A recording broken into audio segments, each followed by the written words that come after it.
stars. You will not succeed in touching them with your hands, but like the seafaring man on the ocean desert of waters, you choose them as your guides. And following them, you reach your destiny. For 78 summers, destiny has brought the stars in alignment. One summer's night, they shine brighter, they seem closer. Seeing them gather together Forcefully opens the door of imagination, wonder, and awe. The very first time they gathered, fate made a hero.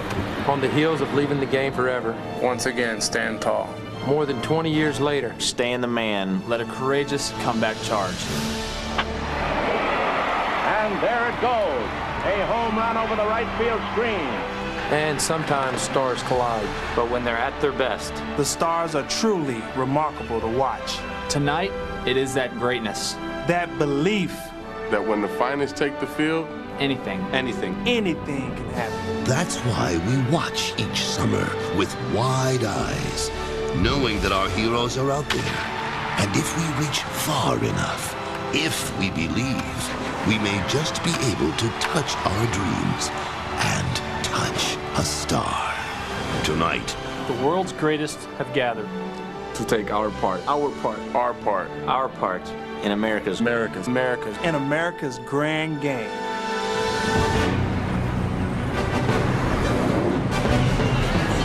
This is more than a game, it is a celebration, and you are invited to the baseball family reunion. Can you hear them? They're welcoming you in this magnificent shrine to America's pastime, AT&T Park. 7 years young, but tradition as thick as the fog that rolls across the bay, eternally embraced by Willie McCovey Cove, a tempting target for an all-star splashdown, and for our broadcast partner and Diamondback star Eric Burns and his diggity dog, Bruin. How you doing, bro? Hi, Eric, Joe, and Tim. We'll talk to you in just a bit. We all want to hear what the dog has to say.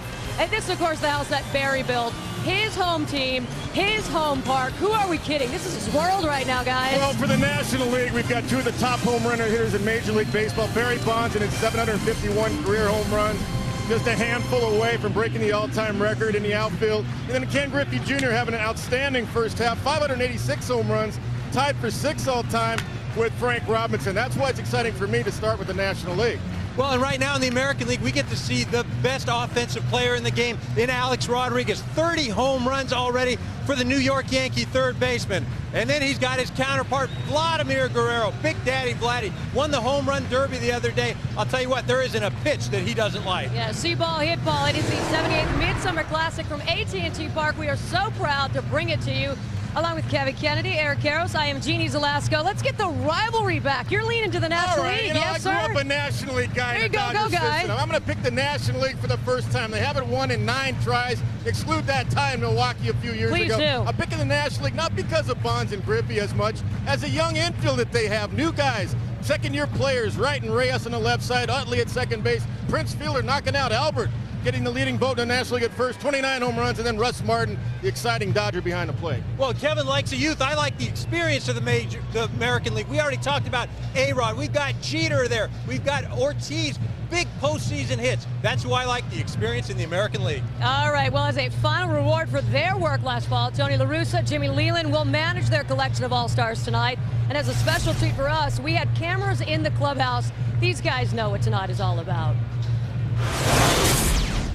There's going to be something real special happen with Willie Mays here before the game starts. It'll be something that everybody in this room will forever be fortunate that we were a part of it.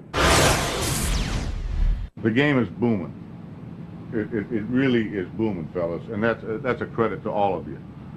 And no disrespect to anybody, it always booms in New York and Boston, and I don't mean that disrespectfully, but it's booming in Minnesota, it's booming in Oakland. Believe it or not, it's booming in Detroit. They're coming out over, and that's because of you guys. You're putting on a good show. Well, what I took from that, this is the fans' game, and La Russa and Leland, best friends in life, are letting their players know they're going to play to win. They're going to play intense, whether it counts or not. No secret about that. But baseball is thriving right now. We've drawn more revenue, had more revenue, more fans in baseball the last 2 years than ever in the history of the game. And they're teaching the players to respect the game and respect the fans. Well, I like what Jim Leland said. Baseball, it exists outside of New York and Boston. You look at division leaders right now, San Diego, Milwaukee, Detroit, small market clubs.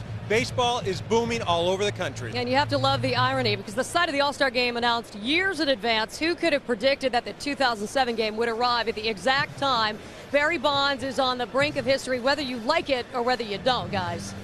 Well, you know what? Barry Bonds deserves to be here, Jeannie. You know, he's one of the best players ever to play the game. The numbers even dictate that. And he wasn't voted just by the San Francisco fans. He was voted nationally as well as internationally. Yeah. People want to see Barry. He was a 3-time MVP in Pittsburgh before he ever came to San Francisco. 7-time MVP. He's a Hall of Famer, first ballot for me. Well, the fans got it right, and the players also want to see him. A-Rod said, I can't wait to watch him hit. David Wright said, look, I'm going to tell my children and grandchildren that I suited up with Barry Bonds. You know, there's one common theme amongst all of us that are watching the game and the players.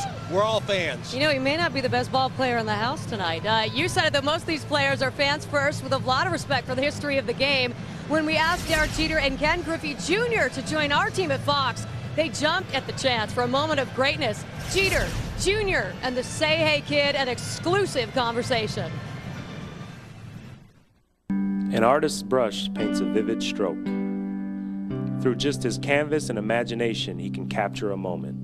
It's only when the artist and his subject truly connect do they call it a masterpiece. Mr. Mays, thanks, first of all. First of all, no, Mr. Mays. Willie. No, Willie. Yes. Thanks for joining us. This is an honor for me. I know it is for Ken. Now, we got some questions for you. Okay. Now, Ted Williams once said they created the All-Star game for Willie Mays. Ted said that? Ted Williams said that. 24 All-Star game. What was your favorite one? The one time we played the 2 All-Star game, I got 3 for 4 in each game. Whitey Ford was there. I hit a couple home runs off of him. A couple home runs, yeah, well, you guys, you got to grow up. When you get my age, you might be able to hit one. In 1954, the catch that everybody remembers, is that your best catch? No, that wasn't my best catch, but that was the best TV catch. But the best one that I think, this is just my opinion, bases loaded, line drive, I catch the ball, hit the fence, knock myself out, and I still had the ball. You see anyone playing the game now that reminds you of how you played the game? Not as good, obviously. Julian was right there, you know, but I don't want to tell him in front of his face. I'll tell you later. Yeah, not on camera. I'll tell you later about that. Because I made my year. With Barry about to break the home run record, how are you going to celebrate? It's always fun for me to see Barry play. I remember him when he was about 5 years old. You know, he'd be in my locker chewing gum and always aggravating me, trying to see what he could learn about the game. You know, he's still aggravating you. He's aggravating me, and he still got that. He's still doing that. So I can't get away from that. So when you say what it's going to be like, it's going to be fun for me because now he's #1 in home runs, and I think somebody's going to break that record sometime. But those are just numbers. What do you want the people to remember you by? Very good. The reason I'm pausing because it's very difficult for me to try and pick a moment of what I want them to remember me by. I don't think it would be baseball. I think it would be the way I treated the game and the guys that I played with. Thank you. Okay. Thank you very guys. much. This is special. Well, let me say this to you guys. I think you guys are such role models that when I see you on the field, I get chills. And I don't do that. Nobody fazes me in a game of baseball. And I'm just proud of you. So I don't know how you feel about me, but it's, you know, I don't really care.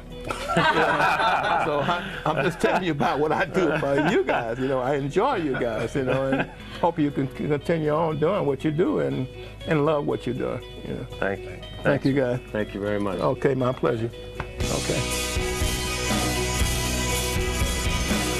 The numbers for Willie Mays speak for themselves. 51 Rookie of the Year thanks to Leo DeRocher giving him a chance after a tough start. 2-time MVP, 24 All-Star games, 12 Gold Gloves, 660 home runs in his career. But that's not what stood out for me. I was a youngster in LA, growing up as a Dodger fan, saw the Dodgers and Giants on TV. That's the only games we had. Willie Mays had a walk-win game and scored from first base on a routine base hit to right field. Lefevre, the second baseman, got the cutoff. He was in short right field. He dropped his arm. Willie scored all the way. He told me last year I did that. He says, I knew as soon as Lefebvre dropped his arm, I was going to score. That's what impressed me. Well, and for me, Willie Mays, the first real complete player, power, speed, and defense. Why do I say that? The only player with 300 home runs, 300 stolen bases, and 10 gold gloves. And we'll have more of that conversation on Fox Saturday Baseball. We'll see you guys post-game. Right now it's time for the Taco Bell swing, 4 million, 30 seconds to hit 3 balls. Here's the rules, and here's the AT&T Public Address announcer, Rennell Brooks Moon. John will get 3 swings off the tee within 30 seconds. He's aiming for the distance markers in the outfield. The longest ball he hits on the fly will be the amount he wins. A 230-foot blast is worth $100,000 cash. A 255-foot shot is worth $250,000. And with a 280-foot fly ball or longer, John will win $1 million. So let's hear it, everybody, for John Groff from San Diego as he gets ready to take part in the Taco Bell Swing for $1 Million sweepstakes. John, ready, set, it's all you. Go!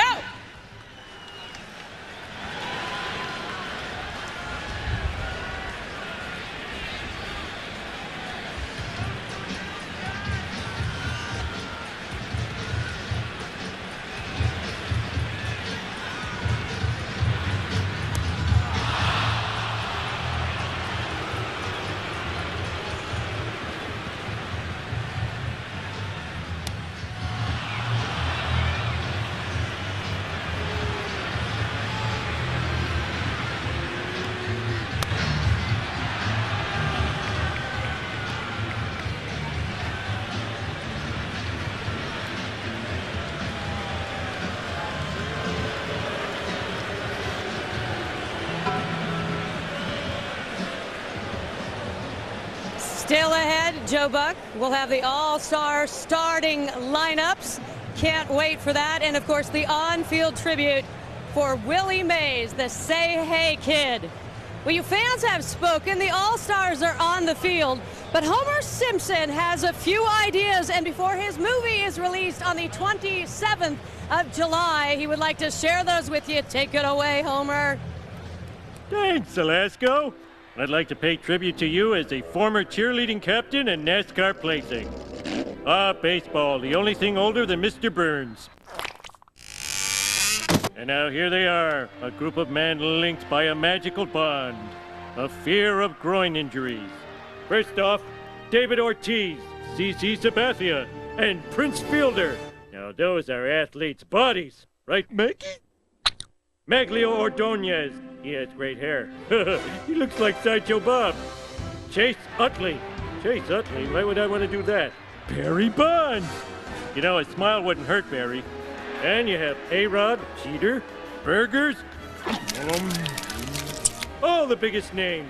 The All-Star Game is next on Fox. Woohoo! And The Simpsons movie is in theaters July 27th. Here's the film's most subtle moment.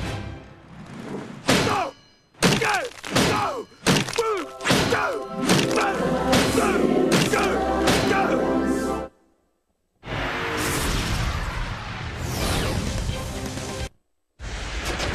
In baseball, the love affair continues.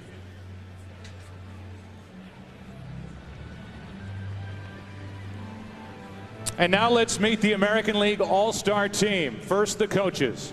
From the Minnesota Twins, manager Ron Gardenhire. From the Texas Rangers, manager Ron Washington. From the Detroit Tigers, Lloyd McClendon. Rafael Belliard. Andy Van Slyke. Gene Lamont. Jeff Jones and Chuck Hernandez. And now the American League reserves. From the Baltimore Orioles, infielder Brian Roberts. From the Boston Red Sox, pitcher Josh Beckett. Outfielder Manny Ramirez. Infielder Mike Lowell. Pitcher Hideki Okajima. And pitcher Jonathan Papelbon. From the Chicago White Sox, pitcher Bobby Jenks. From the Cleveland Indians, outfielder Grady Sizemore. Catcher Victor Martinez. And pitcher CC Sabathia. From the Detroit Tigers, infielder Carlos Guillen. Pitcher Justin Verlander. From the Kansas City Royals, pitcher Gil Mesh. From the Los Angeles Angels of Anaheim, pitcher John Lackey. Pitcher Francisco Rodriguez. From the Minnesota Twins, infielder Justin Morneau. Outfielder Torrey Hunter. And pitcher Johan Santana. From the New York Yankees, catcher Jorge Posada. From the Seattle Mariners, pitcher J.J. Putz. From the Tampa Bay Devil Rays, outfielder Carl Crawford. From the Texas Rangers, infielder Michael Young. From the Toronto Blue Jays, outfielder Alex Rios.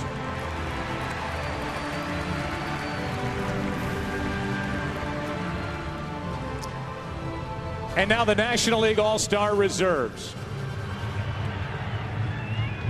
Now let's meet your National League All-Star team. First, the coaches. From the Florida Marlins, Freddie Gonzalez. From the San Francisco Giants, Bruce Bochy.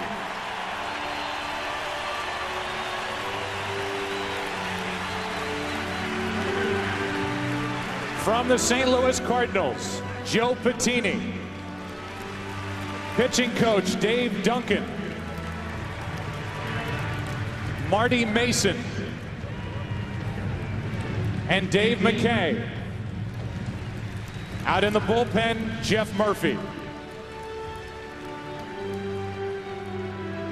From the Arizona Diamondbacks, infielder Orlando Hudson.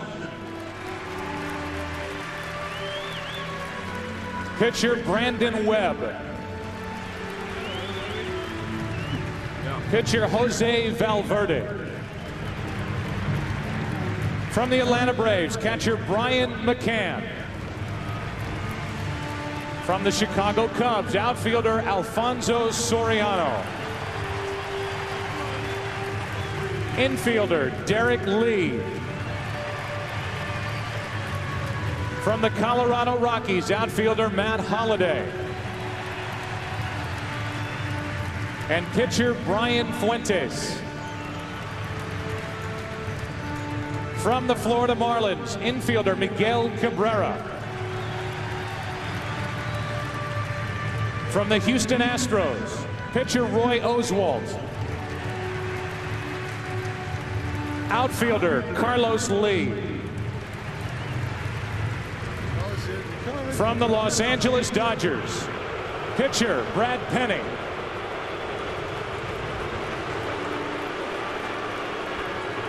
And pitcher Takashi Saito.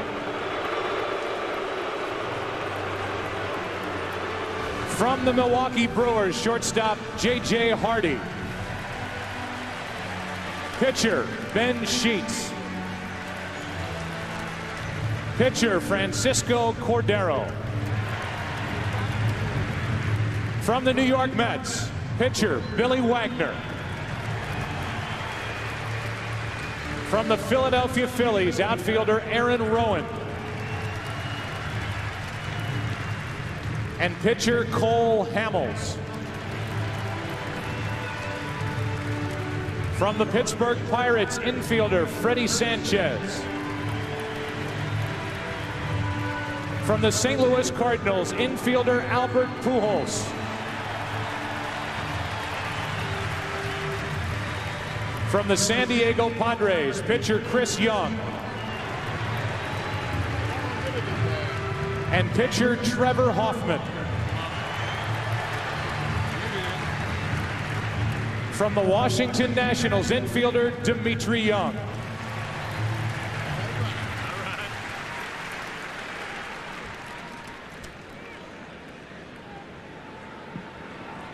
And now let's meet the American League manager and starting lineup. The manager, from the 2006 American League champion Detroit Tigers, Jim Leyland.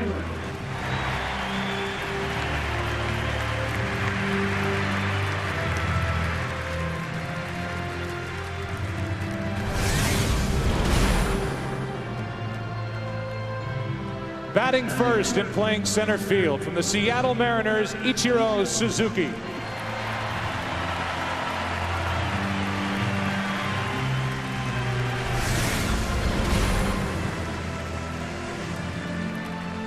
Batting second and playing shortstop from the New York Yankees, Derek Jeter.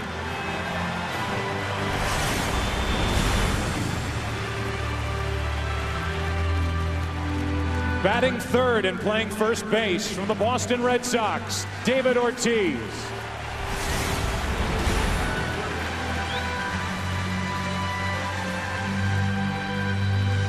Batting fourth and playing third base from the New York Yankees, Alex Rodriguez.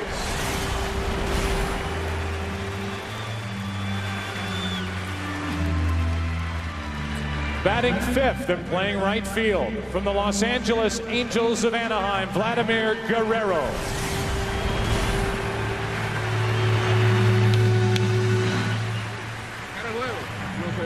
Batting sixth and playing left field from the Detroit Tigers, Maglio Ordonez.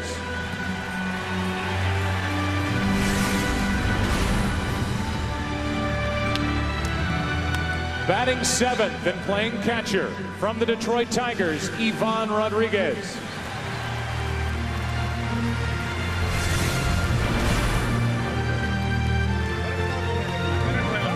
Batting eighth and playing second base from the Detroit Tigers, Placido Polanco.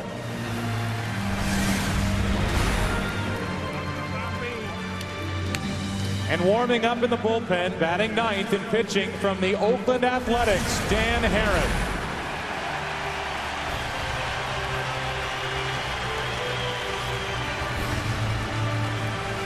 Ladies and gentlemen, your 2007 American League All-Stars. Now let's meet the National League manager and starting lineup. The manager from the 2006 World Series champion St. Louis Cardinals, Tony La Russa.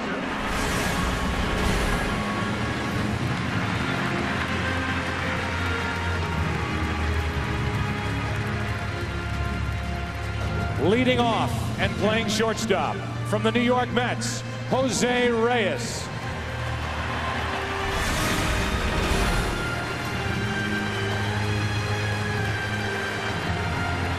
Here you go, San Francisco.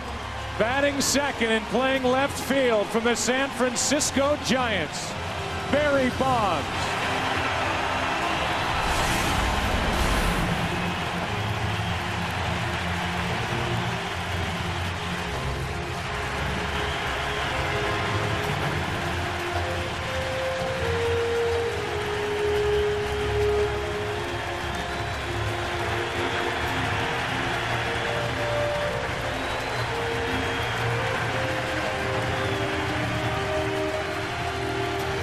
Batting third and playing center field from the New York Mets, Carlos Beltran.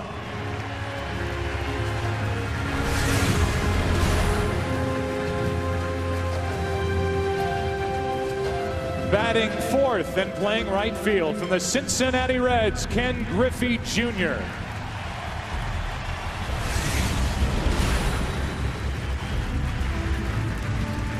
Batting fifth and playing third base from the New York Mets, David Wright.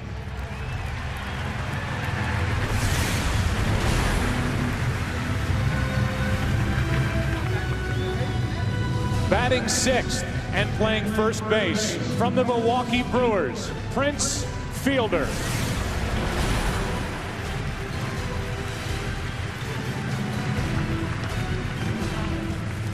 Batting seventh and catching from the Los Angeles Dodgers, Russell Martin.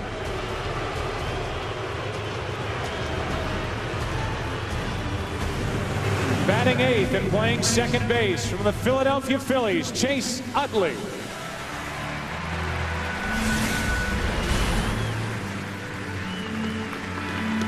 Pitching and batting ninth from the San Diego Padres, Jake Peavy.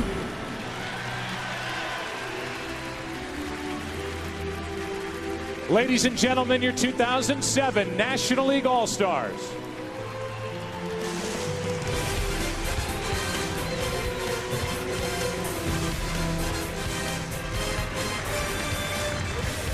A look at the All-Stars, and no surprise, the biggest ovation for Barry Bonds, waving to the crowd. Back with more before the All-Star game after this. The computer is personal again. By State Farm, proud sponsor of Major League Baseball. Like a good neighbor, State Farm is there.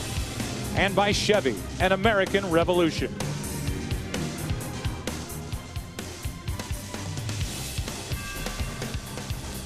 And now, fans, singing the Star-Spangled Banner tonight is a multi-platinum selling artist whose albums have earned him 2 Grammy Award nominations. Please welcome, along with bandmate Kenny Dale Johnson, San Francisco's own Chris Isaak.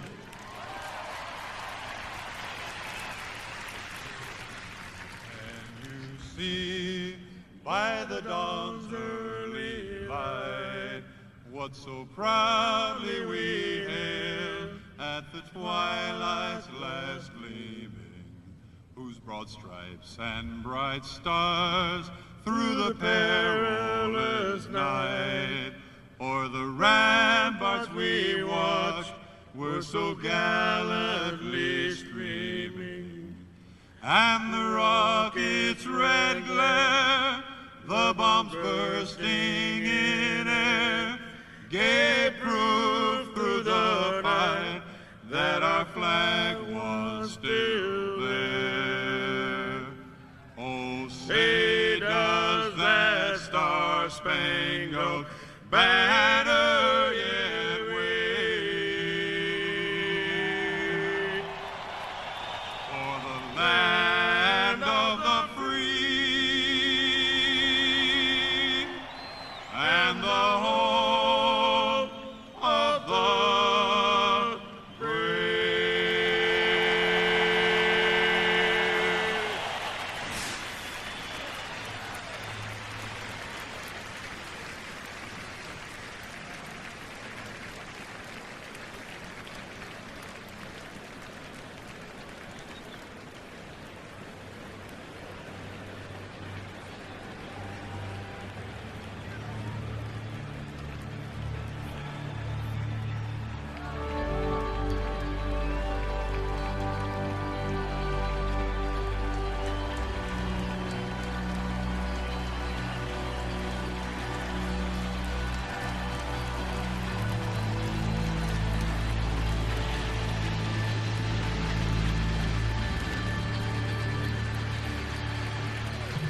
Ladies and gentlemen, we direct your attention to the video scoreboard as we begin our tribute to one of Major League Baseball's all-time greats.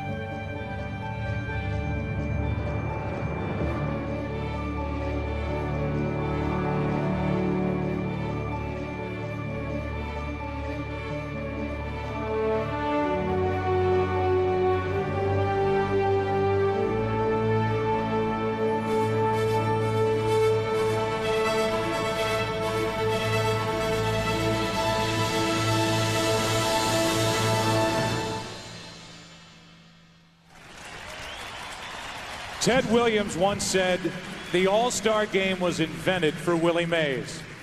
The Say Hey Kid played in a record 24 Midsummer Classics, and here tonight, Among a constellation of the greatest stars in today's game, he shines again. Please welcome, from center field, the Say Hey Kid, number 24, Willie Mays.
And now with a throw one more time from center field, here is Willie Mays.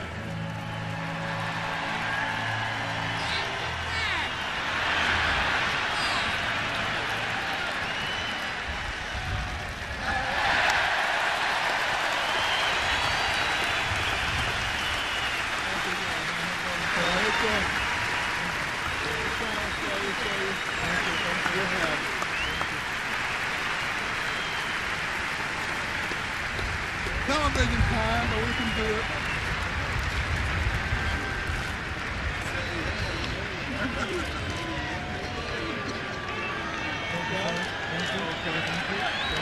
It was Jose Reyes who got to catch that ceremonial first pitch, and it's Jose Reyes who's going to take that souvenir home. And now a special ride for a special man, 76-year-old Willie Mays, in a pink Cadillac here at AT&T Park.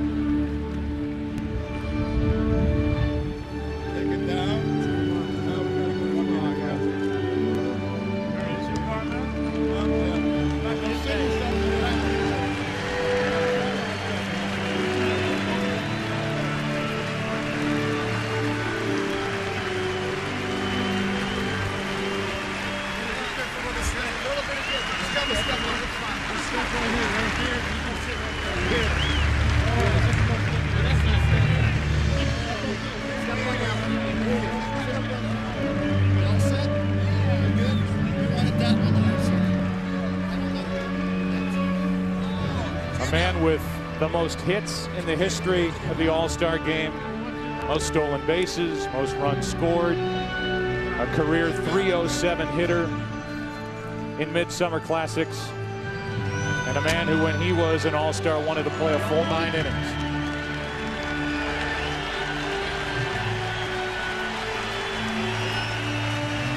'60 went 6 for 8, hit for the cycle in the All-Star game. His favorite All-Star outfield he was a part of himself, Roberto Clemente and Hank Aaron. And just this morning was there for the dedication of the Willie Mays Boys and Girls Club of Hunters Point, right here in the shadow of AT&T Park.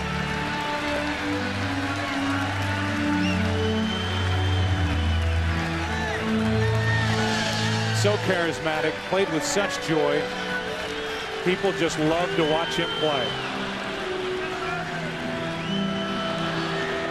The ultimate 5-tool player. And for baseball fans, was really the first great African-American star where fans got to see his entire career.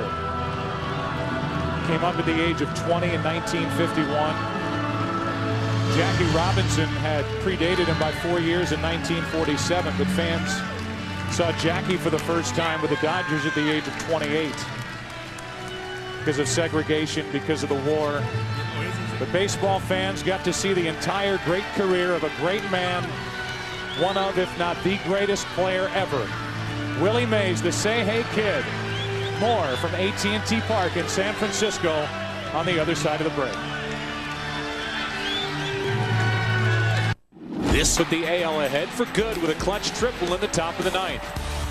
And scored himself a Chevy Avalanche, one of many Chevys that can run on a cleaner burning fuel. EA Baseball pregame show on Fox. Chevy and baseball, the love affair continues. And the love affair with baseball in this great stadium in the Bay Area continues for these baseball fans getting ready for the 78th Major League Baseball All-Star Game. You know the matchup by now. The American League All-Stars taking on the National League All-Stars. And now welcome to the broadcast booth, everybody. I am Joe Buck. Tim McCarver is coming right up. What a great celebration down on the field for one of the all-time greats, if not the greatest, Willie Mays, and a guy who competed against him, and I know a guy who admired him from the other side of the field, Tim McCarver. That was special. Oh, what a moving tribute to a guy who exhibited every facet of the game that was superb. And here it is, Willie Mays tonight. How appropriate is this that he's giving way to Barry Bonds? 751 home runs. He's batting second tonight. Tony La Russa says he'll hit twice in this game. Yeah, he's batting for La Russa in the National League lineup. And when you talk to Tony La Russa, the funny thing about it is he'll tell you, you forget the whole this time it counts and home field advantage in the World Series. He's almost a throwback saying, as National Leaguers, and he is one now through and through, by the way, we should be embarrassed that we have not won in 9 straight games. Yeah, because Tony La Russa, you may remember, started as the American League manager when he managed the Oakland Athletics back in the early 90s. Well, let's see. Where is Eric Burns? He could have been on this field as an all-star. Instead, he's part of our broadcast team out in McCovey Cove in a kayak with a special friend. Eric, how you doing out there? Oh, Joe, this is great out here. I'm with my Bulldog Brew, and I'll tell you what, I grew up in San Francisco. I grew up going to all the games out there in Candlestick Park, sitting in section 62 in center field. And if I can't be playing in this game right here, I did bring my glove along just in case, but if I can't be playing in it, sitting out here with fellow San Franciscans and my Bulldog Brewing in McCovey Cove is the greatest thing going on. Well, we're glad to have you with us, and if a ball sails out that way, you're going to have to muscle up and fight for that souvenir. Good luck. I appreciate it. You don't want to get in a fight with me out here, though, guys. I'm pretty intense tonight.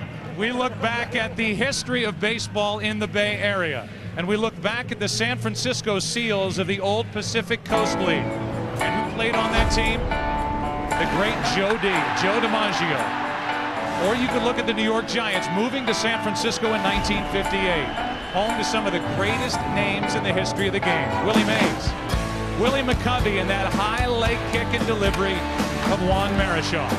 How about All-Star Game history? Roberto Clemente's game-winning hit, 1961. Or 1984, Fernando with a strikeout, Doc Gooden with a strikeout, a win for the National League. But now it's 2007, and it's your All-Star Game from San Francisco, next on Fox.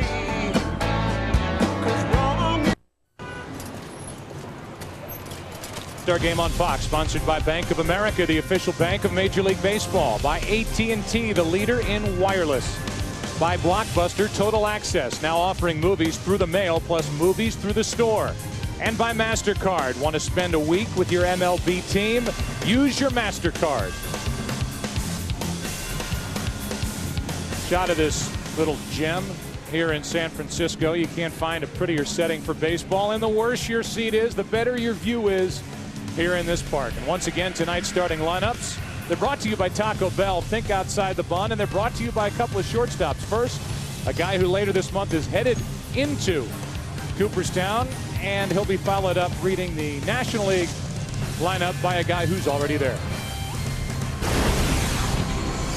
Hello, I'm Cal Ripken. I had a chance to play in 19 All-Star games, and I was even voted All-Star MVP 2 of those times. It's my honor to give you the American League lineup, the starting lineup. Hitting first, playing center field, Ichiro Suzuki. Hitting second from the New York Yankees, the shortstop Derek Jeter. Hitting third, Big Papi, David Ortiz. Hitting fourth, he still seems to amaze me, is Alex Rodriguez. Hitting fifth, Vladimir Guerrero, this year's home run derby champion. Boy, can he hit the ball a long way. Hitting sixth, Maglio Ordonez from the Detroit Tigers. Hitting seventh, Pudge Rodriguez, a guy that just controls the whole game with his arm alone. And hitting 8th, Placido Polanco. Hitting 9th, and starting from the Oakland A's, Dan Herron. Thanks, Cal. Great job. Now here's the National League lineup. Leading off, playing shortstop, Jose Reyes. Batting second, playing left field, Barry Bonds. Batting third, playing center field, Carlos Beltran. Batting fourth, from the Cincinnati Reds, Ken Griffey Jr. Batting fifth, playing third base, David Wright. Batting sixth, playing first base, Prince Fielder. Batting seventh and catching from the Los Angeles Dodgers, Russell Martin. Batting eighth, playing second base, Chase Utley from the Philadelphia Phillies, and pitching for the National League, Jake Peavy. Osborne Earl Smith, thank you, sir. Budweiser, the perfect balance of flavor and refreshment. Open up a world of taste. So we get ready for the 78th All-Star Game here in San Francisco, and it is Jake Peavy first out there for the National League. According to Tony La Russa, he'll work just 1 inning in this game. The American League has won 9 straight decisions. So it starts with Peavy, and we'll see a lot of good young arms for each side. But it's up to Peavy to try and start it the right way for the National League here tonight. First time these San Diego Padres have had a starter in the All-Star game since Moy did back in 1985. Well, one thing has happened here that is good for fans who want to see a lot of runs in an All-Star game. At least there's a chance we could see some scoring because of the overcast skies here in San Francisco. If you watched the home run derby last night, you saw the sun, the shadows, hitters having a tough time picking up the ball. That's not the case here today. Ichiro leads it off and takes a ball up and away. Called a ball by Bruce Fremming, 67-year-old home plate umpire who is hanging it up this year. Number 2 on the all-time list of games umpired, behind Bill Clem. Ichiro with a base hit through the right side. And so the guy who, since he was a rookie in 2001 and who has the most hits in Major League Baseball since that time, does what he always does, singles through the right side, and that's the way this game begins. 7th year in the major leagues in this country, and the 7th time on the All-Star team. Here's Derek Jeter. Brad Penny's already loosening up. This is an All-Star game, isn't it? Guy gives up a hit. Jake Peavy having a fantastic year, 9-3, second best ERA in the National League, and gives up a hit. Peavy's getting loose. There's a strike to Derek Jeter. Jeter is now 33 years old, a 3-time Gold Glove Award winner, 96 AL Rookie of the Year, and a career .318 hitter, which is 5th best in the history of the Yankees. If you think these stars that are in the game don't care to watch, you look at that National League side and everybody's on the top step of the dugout getting their best view. Speaking of those who care to watch, Jake Peavy from Sims, Alabama, a town of 1,200 people, and 17 of them are here to watch tonight. A 1 pitch to Jeter, 0-2. To me, Peavy is the nastiest starter that the National League could have thrown out there tonight. Yeah, he's similar to Brandon Webb, who has a similar sinker. Brandon, of course, the right-handed starter, can be overpowering for the Arizona Diamondbacks. He has Jeter sit up at 0-2 and runs one in under his hands for ball 1. Jake Peavy, a guy who just gets better and better. Last year had some tendonitis in his pitching arm, and so he had a rough first half. That's really been the only blip on the radar screen in his very exciting career with San Diego. Good breaking ball and a check swing by Jeter. It's 2-2. You could see Russell Martin setting up outside. The pitch was low and Jeter did not go around. Jake Peavy, one of the rare pitchers that combines a sinker, a ball that hitters normally put in play. Again, he's a strikeout pitcher. He leads the National League in strikeouts, and you rarely see that combination. A sinker baller and a strikeout pitcher. 2004, he led baseball in ERA. 2005, led the National League in strikeouts. He's 2-2 on Jeter, and Derek is very good at standing up there with 2 strikes and spoiling pitches, living to see another delivery. David Ortiz will follow, and then Alex Rodriguez, who's giggling in the dugout as Derek Jeter sent one over toward his teammates. A lot of guys would giggle like that to have the first half he has. 30 home runs, 86 RBIs. Might be, could be. It is.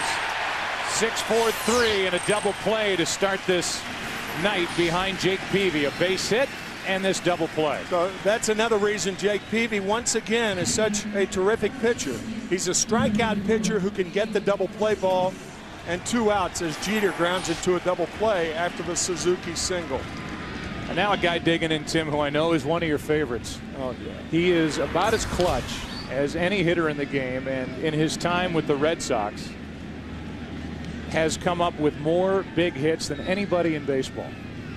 No question about it. 2 out, nobody on, a shift on the infield and outfield, and a ball up and away.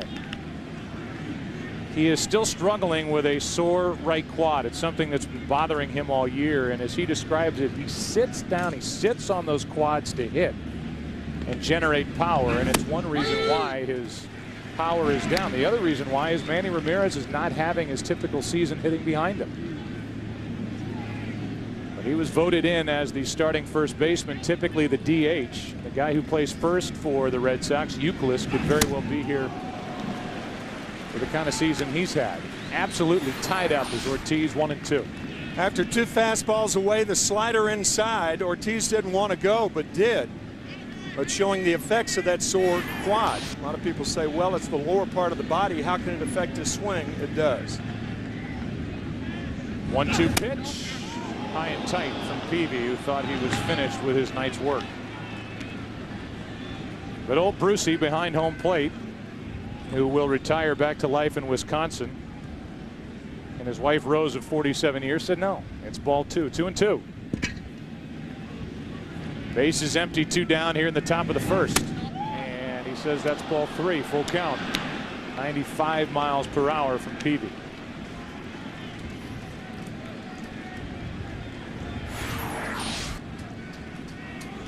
Our Fox tracks outside of the zone, and now a full count pitch. Broken bat, Utley to his left, and that is an error by Prince Fielder. And a little embarrassing moment for the first-time All-Star. He was a little late getting to the bag, and by the time he turned around, throw a little low, and he just flat out dropped it. Yeah, well, Ortiz is not a fast runner, particularly with the slow quad, and he just drops this ball. Ball right about at his right knee, but that ball's normally sucked up, but an error on Prince Fielder. And it keeps this first inning alive for Alex Rodriguez. That's about as routine a play as you can find. He hit it right into the shift. Right. But Ortiz is thinking, well, let's see, I'm usually the DH. I'm not going to say anything to Fielder. I might do the same thing later. There are the numbers. Just a phenomenal start on a team that hits the break double digits behind the Red Sox in the AL East. But it's not because of the season Alex Rodriguez has had. Ball 1. Rodriguez with the most home runs for the Yankees at the break since Roger Maris had 33 in 1961 on his way to the record-setting 61 home run season. 1-0 pitch. Left side, diving stop by Wright. Good play. Fielder let down Peavy. David Wright did not. Bonds due up second in the bottom of the inning. In San Francisco, no score. Game on Fox is sponsored by Diet Pepsi Max. Wake up, people. Introducing new Diet Pepsi Max with ginseng and more caffeine. By Taco Bell, where a little flavor goes a long way. Think outside the bun. And by Chevy, an American Revolution. Up above, tonight's aerial coverage is provided courtesy of the Goodyear blimp. And it's a little windy in San Francisco, but nothing outrageous as they look down from above at the right-hander from across the bay, Dan Herron. He brings it to Reyes, who is in his first All-Star game at bat. It's up and away, ball 1. Danny Herron, the pitcher traded to the A's, the primary piece going from St. Louis to Oakland for Mark Mulder. And Reyes is going to start this game for the National League with a base hit up the middle. And what does that give Barry Bonds? A chance with a man on.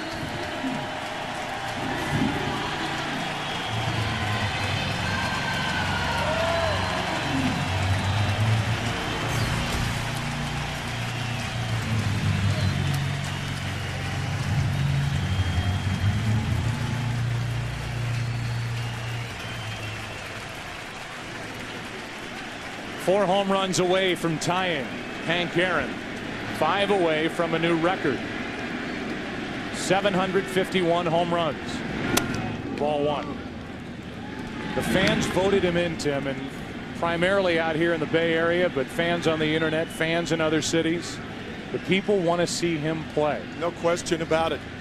He's in this game. He should be in this game, playing in San Francisco. Reyes goes, throw down. Reyes steals second.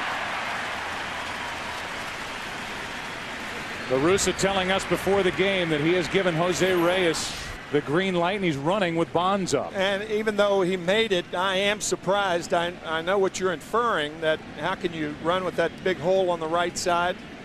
But Jose Reyes, the individual skills certainly for all of these players evident in this ball game. 46 steals for Reyes already this season, leads baseball, and Bonds is out in front of that good Dan Herron splitter, and now Barry's in the hole 1 and 2. There's obviously the big cloud of suspicion around Barry Bonds. There always will be because of the Balco case and the leaked grand jury testimony. But love him here in the Bay Area. Boo him in another city. Fans want to see him at the plate, and there's no pitcher in baseball that wants to see him at the plate. No. Out in front, he pops it up. Right side, and that's Polanco all the way out, called off by Guerrero, who gets to show off his arm. 1 out.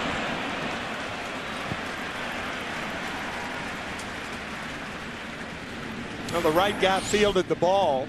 That's often a problem between second baseman and right fielders, or shortstops and left fielders in the All-Star game. Guerrero not only with the better arm, but he's coming forward, and Reyes elects to stay at second. So now with the switch hitting Beltran at the plate, Guerrero tucks himself back deep into right field again, and Beltran will try to drive home his teammate Jose Reyes. Runner at second, Reyes, a single, a stolen base. Bonds flied out. And Beltran, who really has not had a very good season. He had a terrific start, but he hit .234 in May, .238 in June, and he's hitting .192 in July. After a year in which he hit 41 home runs last year. The 1-0 pitch. 1 ball, 1 strike. National League trying to jump out in front and get something done against Dan Herron, who, according to Jim Leyland, his manager for tonight, is scheduled to pitch 2 innings. Strike 2.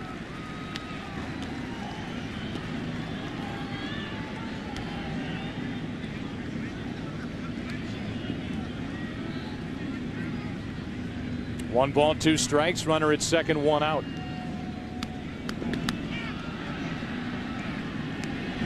And that's ripped down the right field line, but hooked foul. If you go back to Saturday and the catch that Carlos Beltran made against his former team, the Houston Astros, realize it was Jose Cruz who taught him how to run up this hill, Tal's Hill in center. Lift your knees, run a little different, and make the grab, and that's about as good as it gets on an odd hill out of center field. Yeah, because you've got to be under control. Carlos Beltran made a lot of catches like that for Houston and against Houston.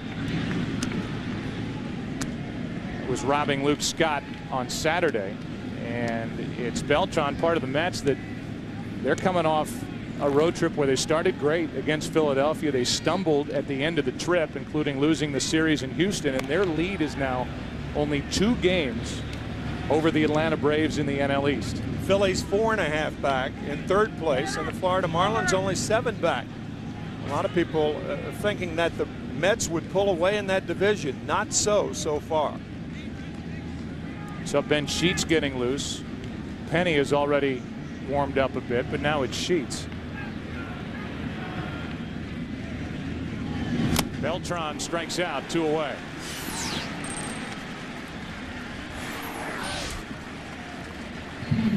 A fastball from Herron gets Beltran. So now it's Ken Griffey Jr. in his 8th season with Cincinnati, 37-year-old outfielder. Came up as a 19-year-old with Seattle, that big smile on his face, his hat backward, playing with his dad. And I think the biggest number for Griffey is not the home runs so far this season, but the number 82. That's how many games he's played for the Reds. It has been one freak accident and injury after another, frustrating Ken and frustrating the Reds and their fans since he came to Cincinnati. Even this year, of course, it happened during the offseason when he broke his arm in December playing with one of his children. 1-0 pitch, runner at second, 2 out, 1 ball, 1 strike. Where does Ken Griffey Jr. rank on the all-time home run list? He is tied with Frank Robinson for 6th all-time. And he's hit the 2nd most home runs since the 1st of May in baseball. Prince Fielder, his teammate who's batting 6th here tonight, has the most. 2 balls and a strike from Dan Herron. 19th season in the big leagues, 13th All-Star game, and his 3rd since coming to the Reds. 10 All-Star game hits in his career, and the count evens 2-2.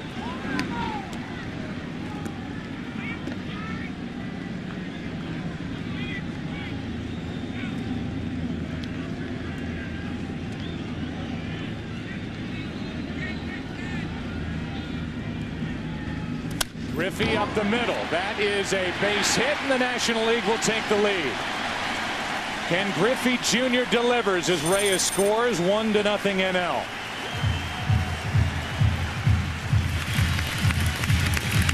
We saw Herron splitters to Barry Bonds and Carlos Beltran.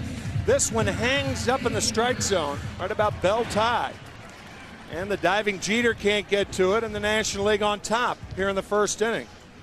And Herron and the rest of baseball seeing what Reyes does for the Mets day after day after day. He gets on, he steals a base, he scores runs, he makes things happen. And now his teammate David Wright bats with 2 out. David Wright, his 2nd All-Star game, his 1st All-Star game last year, his 1st time up. He popped one in Pittsburgh. Hit a home run, his 1st All-Star at bat. Rakes one foul down toward Ben Sheets in the National League bullpen. 1 ball, 1 strike. 24-year-old 3rd baseman and a star in New York.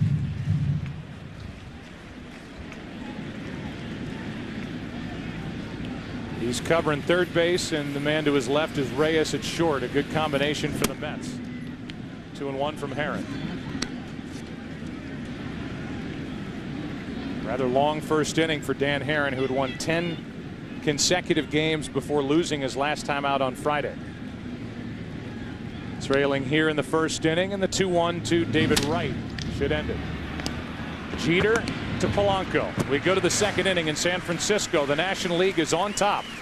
Hit by Reyes, stolen base, and a run scored. Who's coming up? Vlad, Mags, Pudge. 1-0 NL. Taking over for Peavy, who goes an inning, allows 1 hit. And Penny, who started last year for the National League, deals a strike to Vladimir Guerrero. And he dealt a fastball to Guerrero last year in the 1st inning, and Guerrero took him out in Pittsburgh. Home run to right field. However, that was after striking out the side in the 1st. Ichiro, Jeter, and David Ortiz. That is slashed foul down the right side, and Guerrero in the hole on 2. Let's go back to the home run. PNC Park in Pittsburgh. And that shot to right by Guerrero. A game that was won, by the way, by the American League on a 2-out, 2-run triple by Michael Young in the 9th inning. a shattered bat on a pitch down and in, and David Wright takes care of Guerrero. That gives you an idea of that swing. He actually moved his feet back when he swung. Look at the feet right there.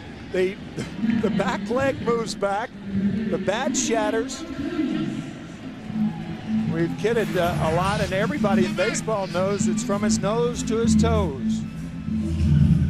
It really is amazing, though, that he has the ability of squaring up pitches that it looks like he can't even reach. Yeah, you're exactly right. I mean, for a guy who swings at that many bad balls and still has hit 300 10 years in a row. Now it's Maglio Ordonez, who is having a huge year for a team that I think a lot of people are starting to believe may be the best in baseball. The Detroit Tigers. They have some issues in their bullpen as you look at Cole Hamels getting loose, and Sheets is right there with him. But if you ask Jim Leyland, he'll tell you if we get our bullpen figured out, we're going to be tough to beat. 2 up, 2 down here against Brad Penny in the second.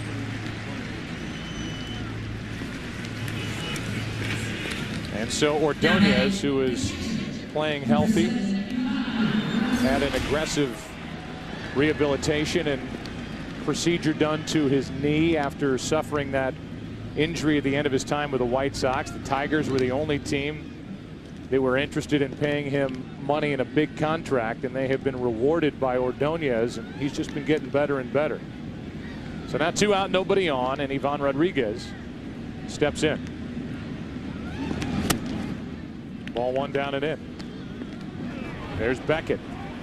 He's the next starter who's going to be a reliever in this game. He is scheduled to pitch 2 innings for the AL, according to Leland. Rodriguez grounds to short with a backhand and a great arm. Jose Reyes shows that rocket he's got hanging on the right side of his body. We go to the bottom of the second in San Francisco, 1-0 NL. The taste.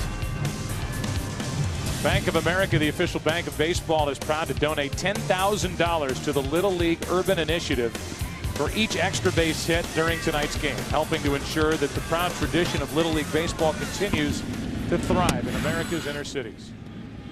A check swing, and that's how the bottom of the second starts with Prince Fielder. And the National League up 1-0. Prince Fielder is the first starter voted in from the Brewers since Paul Molitor back in 1988. And if you ask his teammates on a very, very good young Brewers team, they'll tell you he is the leader of that club. Also the leader in the National League in home runs with 29. That's how you become the leader of a club. Lead in home runs. It's easy to kind of say stuff and have people listen to you. Yeah. If you're the utility guy or some guy gets 3 at-bats every 2 weeks. Yeah, you see some guys who are good in the clubhouse if they're utility guys, but not leaders. 2 balls and a strike. 3 balls and a strike from Dan Herron. Prince Fielder, who is playing in the shadow of his father, Cecil Fielder. And you start to compare their careers. Cecil, the big right-handed slugging first baseman for Detroit. That's ball 4 up and away. And here is more on the kid, Prince Fielder of the Brewers. Hi, I'm Prince Fielder. I play first base for the Milwaukee Brewers. It's true, when I was 12, I hit a ball in the upper deck in Tiger Stadium. Kind of cool. I kind of surprised myself. They played Prince songs every time I came to hit. Some people call me Princess, but I think that's kind of, unoriginal. I'm into tattoos a lot. Most of them hurt, but not too much. One's my son's name. All right, I hit it inside the park home run. It felt like my legs were going to explode. Teammates enjoyed it as well, so it's still a lot of fun.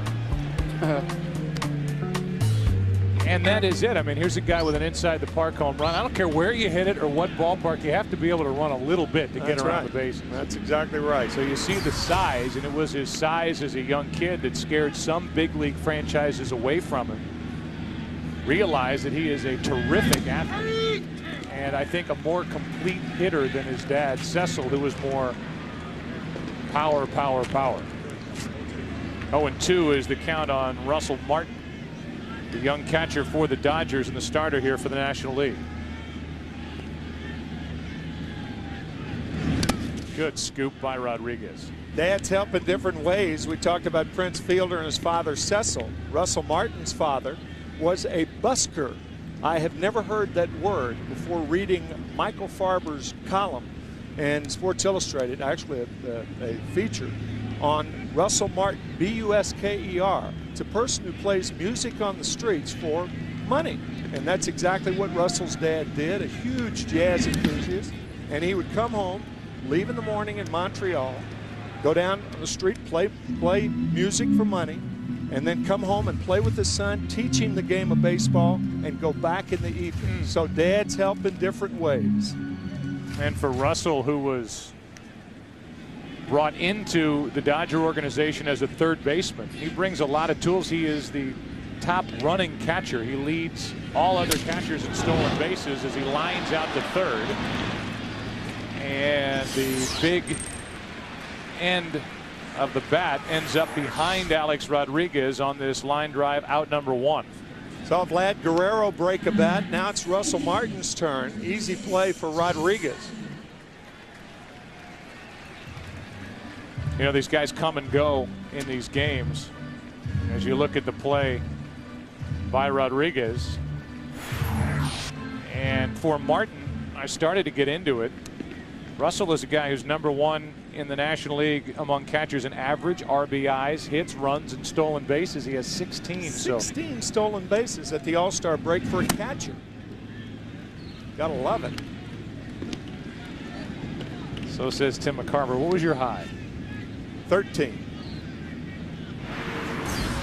Chase Utley at the plate. Here is a guy who represents a real change in the game.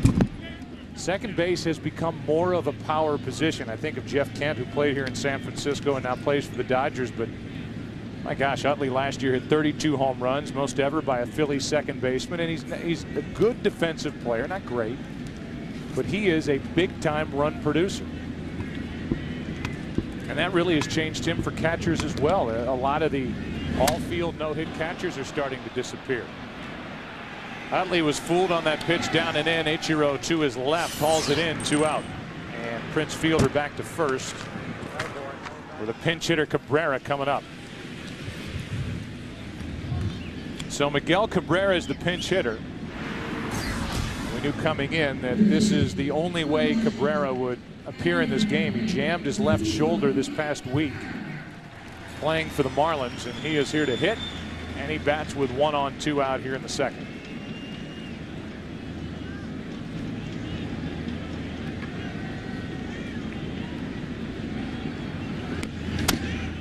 For 4 in All-Star games past, as he's playing in his 4th, and he's done nothing, Tim, but hit since he showed up at the big league level with the Marlins.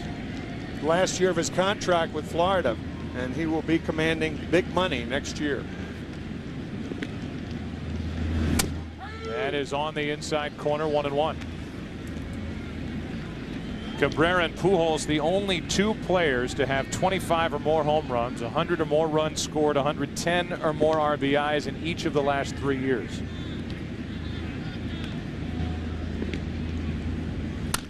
Out in front of it, strike 2. Junior has the only RBI so far. A 2 out base hit up the middle to score Reyes in the first. Normally, All-Star games are low-scoring affairs. The combined hitting for both the American and National League only 247 since the game began in 1933.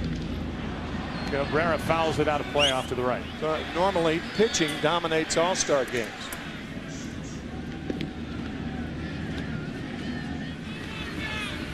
'77 All-Star games, 248 average in the American League, 247 in the National League, and the runs exactly the same. Actually, if you want to update that graphic, the National League has 327 to the American League's 326. You know, you talk to La Russa, and he says, I honestly believe we have a team that can win this game. I look at the talent stacked up on each side, pitching and lineup and reserves for the AL. It seems to me to be tilted toward the American League as they've won 9 straight All-Star games. But the NL leads at 1-0 after 2. Back after this from your local Fox station. Third different pitcher for the NL, Ben Sheets. Sheets is an all-star for the 3rd time. A gold medal winner in the Olympics in 2000. And he delivers to Polanco, who grounds to short. Reyes guides it over. 2 pitches, 1 up, 1 down here in the 3rd inning. And so Sheets takes care of the leadoff man, and a pinch hitter, Manny Ramirez, will come off the bench and try and kickstart this AL offense. That will probably be the only at bat of this game for Placido Polanco. Nursing that tender lower back. Jim Leland telling us that if he played for someone else, he probably wouldn't start him. That's how bad his back is. But since he plays for Detroit, he is the starting second baseman. So here is Manny, who is having a down season by his standards. 35-year-old outfielder. A Hall of Fame type career that he is putting together. And one of only 2 players with 100 or more RBIs in each of the last 9 seasons. The other is A-Rod. Underneath that one, into right, long run for Griffey. He's there and has it, 2 down. Let's go down to Ken Rosenthal, who's with us with a special guest. Joe, we're with Dan Herron. Dan, you pitched for the A's right across the bay. How exciting was it for you to start this game? Man, it was very special, you know. Had a lot of adrenaline going into it. You know, couldn't barely keep down a meal today. Just been thinking about it all day, but it was awesome. The fans were great. You know, it's a packed house. It was just an unbelievable experience.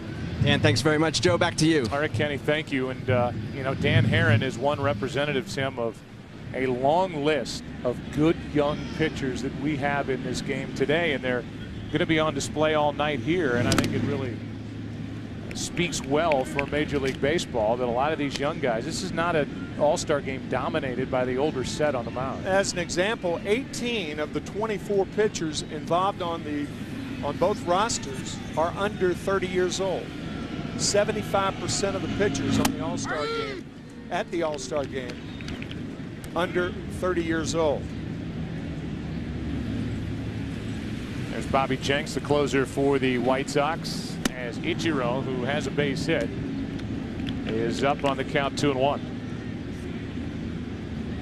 So Ichiro, who is about to head off as a free agent, whether he is retained by the Seattle Mariners or not, he's going to get a big contract after what he's done in his time with Seattle. Our Burger King hot zone for Ichiro as he just plops one out into left for a base hit. How pretty was that? I mean, he can hit it anywhere. It looked like he hit that ball with a violin.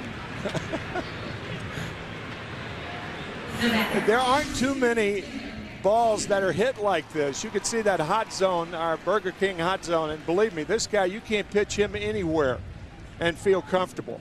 A cue shot off the end of the bat, you don't see that 3 times in a season, that type of hit, but he is a magician with the bat.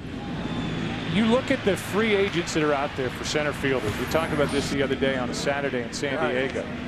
You've got Ichiro, who we talked about, Torrey Hunter, Andrew Jones, Mike Cameron. There are 4 guys who are going to be out there potentially who is going to really get big deals, and Ichiro might lead the way. He's down to second on a base hit up the middle by Jeter. Kenny Rosenthal, do you have more on Ichiro's situation with Seattle? Joe, Ichiro is not going to be a free agent. He is close to signing a 5-year deal with the Mariners in the range of $90 to $100 million. The obvious question will be whether he helps force out Mike Hargrove, who resigned as manager only a week ago Sunday. However, there are indications that these talks have been going on for quite some time.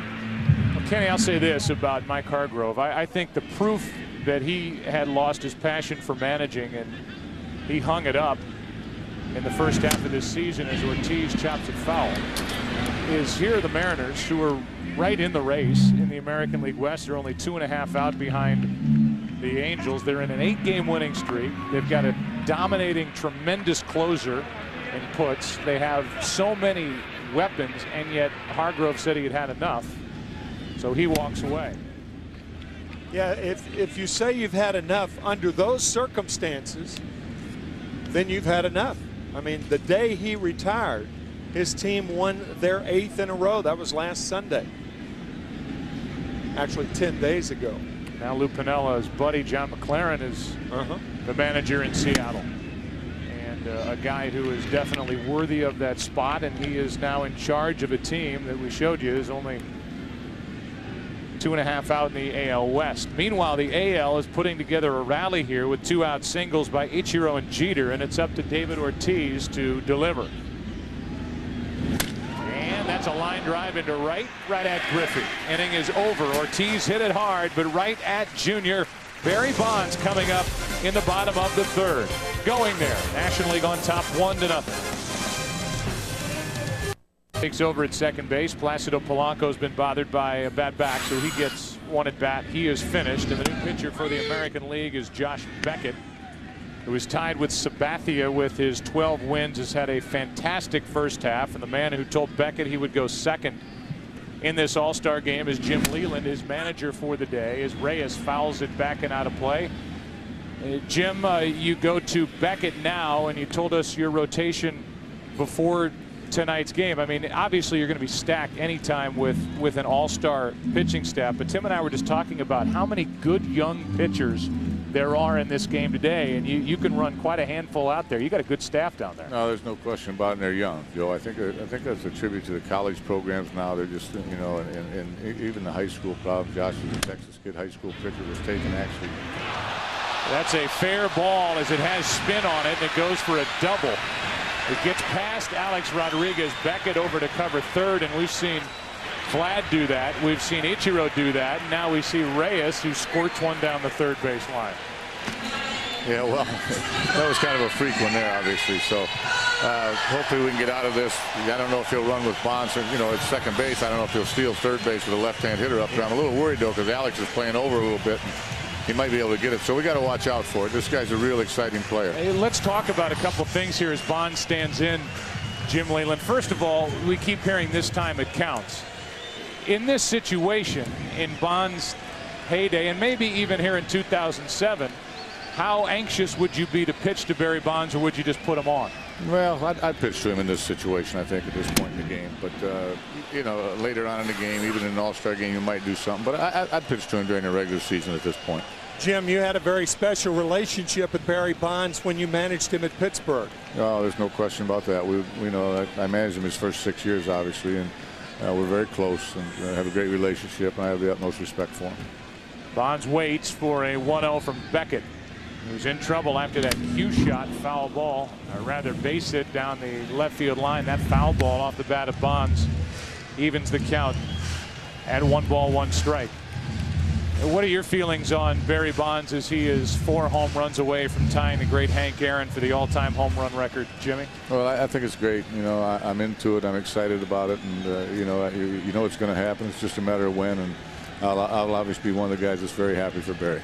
1 ball, 1 strike from Beckett. In the air to left.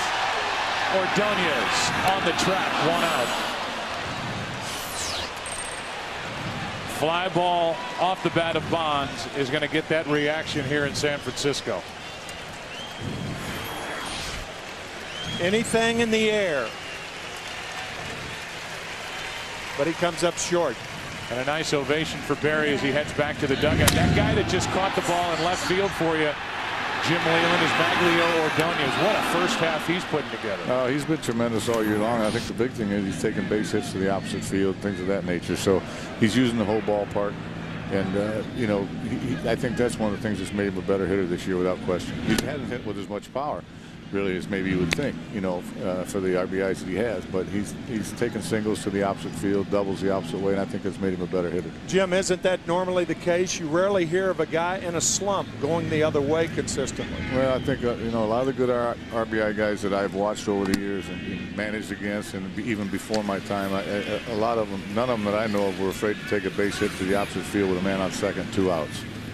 You're a talented man, Jim. You're talking to us, and yet your big left-hander CC Sabathia is getting loose. How'd you make that determination while you're on a headset on national TV? Well, we did, you know, we set things up ahead of time, and we know, you know, basically what we want to do, and you know, we'll use the reliever maybe to get out of an inning and then start to defeat Sabathia the inning. Broken back ground ball to the right side, and Beckett is 1 out away from getting around that leadoff weird double off the bat of Jose Reyes as Ken Griffey Jr. steps to the plate. So you've got these starters lined up, and then you get into your bullpen, and you've got your pick. If you're in a save situation with 4 very good arms, a good setup man in Okajima, who would be your big guy at the back end of the ball game if you have a 9th inning lead? I think I'm going to go with Putz tonight. I think that he's going to be my choice. If we have a 1-run lead in the 9th inning, I'm going to put him out there. I think he's fantastic. I think he's, without question, one of the best in all of baseball. I've been very impressed with him. He's really good. You're just trying to play nice because you guys have the Mariners coming up at the start of the second half. You're trying to kiss up a little bit. No, I'd like to use him about 6 innings, to be honest. Runner at third, 2 out. Ken Griffey Jr. at the plate as the game's only RBI. And that's fouled at the plate. Jimmy, we thank you for your time, not only here tonight in San Francisco, but and on air, thank you for all of your help last year during the postseason and in particular during the World Series. Well, thanks for having me on, guys. It's always a pleasure, believe me. All right. Jim Leyland, the manager of the American League, and he is watching as Beckett tries to get around that double by Reyes. Griffey with a bouncer up the middle for a 2-out RBI hit his first time up. And that's over but low. 1 ball, 1 strike.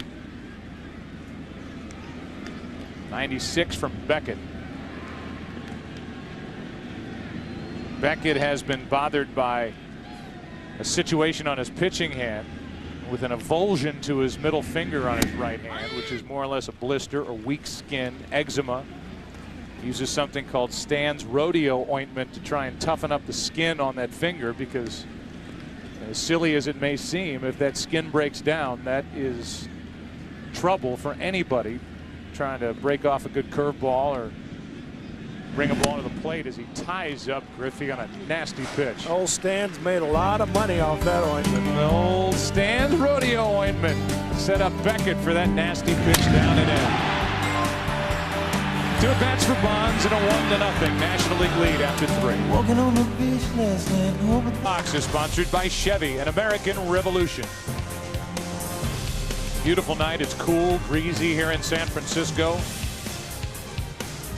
In this park sitting right on the bay, and Alex Rodriguez is first up for the American League. He is 0 for 1, bounced into a force out his first time up. Soriano, Alfonso, you're in the outfield with a glove on, but he's practicing his swing as Cole Hamels takes over and fools A-Rod with that very good changeup. Only outfielders could do that. You never see infielders because they expect balls to be hit right at them, and certainly not catchers.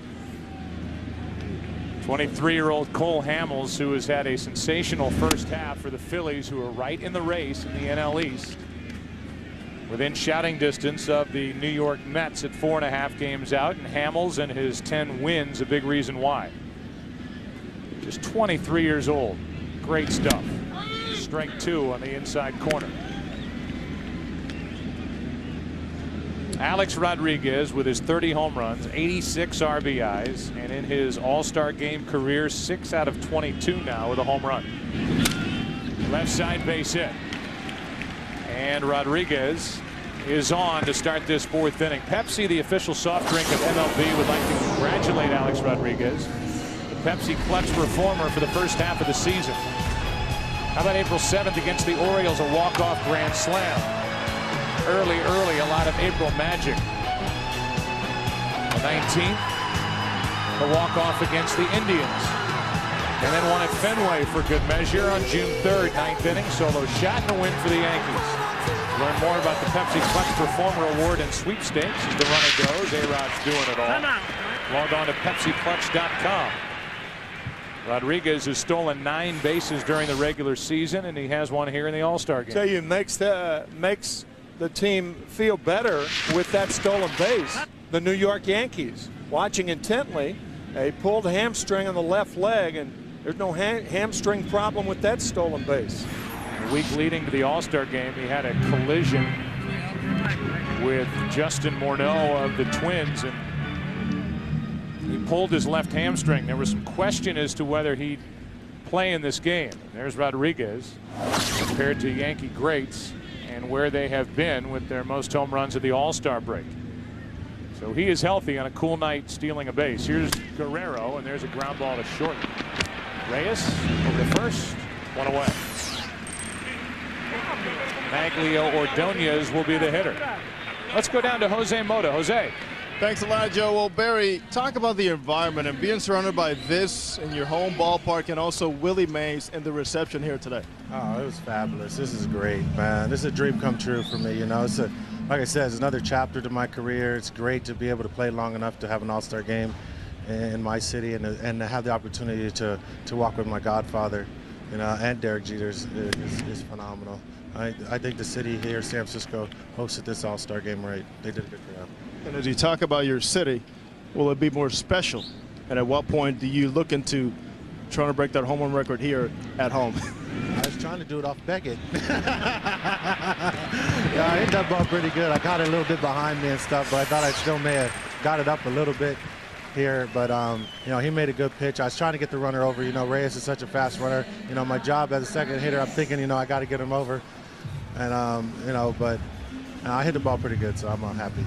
You've expressed your opinion and where you stand with Bud Selig and all that. You respect the man. But, okay, Alex Rodriguez, you mentioned there's something between you two that perhaps you might be flying in to see him at some point. Why would that be?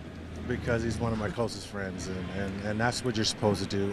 We're ball players, and if we don't stick together, you know, who's going to stick together with us? And we have to stick together as ball players. You know, it used to be, you know, the boys club. You know, we used to have this fraternity, and a little bit has been broken.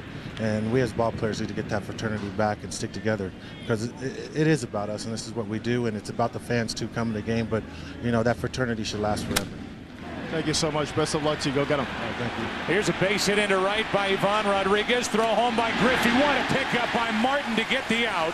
Rodriguez is tagged out. Griffey's throw up the line, and Russell Martin, the former third baseman, with a short hop pickup and moving over to tag Rodriguez to keep it National League 1, American League 0. On that throw by Griffey and the tag by Martin to the Dodgers to keep it a one-run game. National League on top, and he talked about the left hamstring issue for A-Rod, and there wasn't a whole lot of burst coming around third. Tell you, also talked, Joe, and pointed out correctly about how good a play that was by Russell Martin. The reason it was such a good play, it wasn't a short hop, it was an in-between hop. Plus, when you're receiving a throw from right field, you don't know how close that runner is. You don't know whether it's going to be a collision or whether he's 4 feet away, but a fine, fine play by Russell Martin. 1-1 pitch to right, squirts away from Rodriguez, and the count now 1-2. Here it is one more time. The in-between hop, soft hands. You don't know where the runner is. But fortunately for Russell, he was far enough away for him to make the tag rather easily. Good play. Beckett in his second inning of work pitching to David Wright. And a check swing foul. We had the interview with Barry Bonds, and we're glad that Jose Mota is with us, and Barry stopped by to talk, and he was talking about Alex Rodriguez. If you didn't understand the reference, I think they were talking about, did you see Morneau take over at first base? Should Alex Rodriguez someday be in a position to break the all-time home run record, he would fly to see the record fall and be there for Alex Rodriguez. Rodriguez is 31 years old. He'll turn 32 later this month. He has 494 home runs. And with his age, with his ability, with the numbers that he has piled up to this point in his career, he seems to be the one that has the most legitimate shot, if he can stay healthy, at tracking down Bonds or Aaron or who's ever in the top spot. As you look at the career numbers for the top 5. 3-2 pitch, right, fouls it out of play off to the right. We also talked earlier in the first inning when Bonds came up first and got that huge ovation here from the fans in San Francisco. They love him here. They voted him in as a starter. We're glad that he's a part of this game. They love to watch him as he thrills them night after night. 3-2 pitch to right is grounded off the mound to Roberts. Over to first for the out. But what it tells me, Tim, is that the public has realized that they're going to have to tolerate a certain level of suspicion when it comes to sports, all sports, not just baseball, about what's going on with performance-enhancing drugs.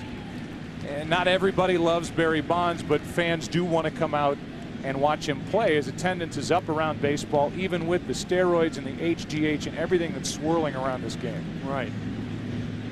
Here is Prince Fielder with 1 out, nobody on, ball 1 low. I tell you, I was as interested as in Barry Bonds' comment about saying in the press conference yesterday that he will be present if Alex Rodriguez breaks the home run record. Was that a veiled comment for Henry Aaron, because Henry Aaron is not going to be present when Barry Bonds breaks it?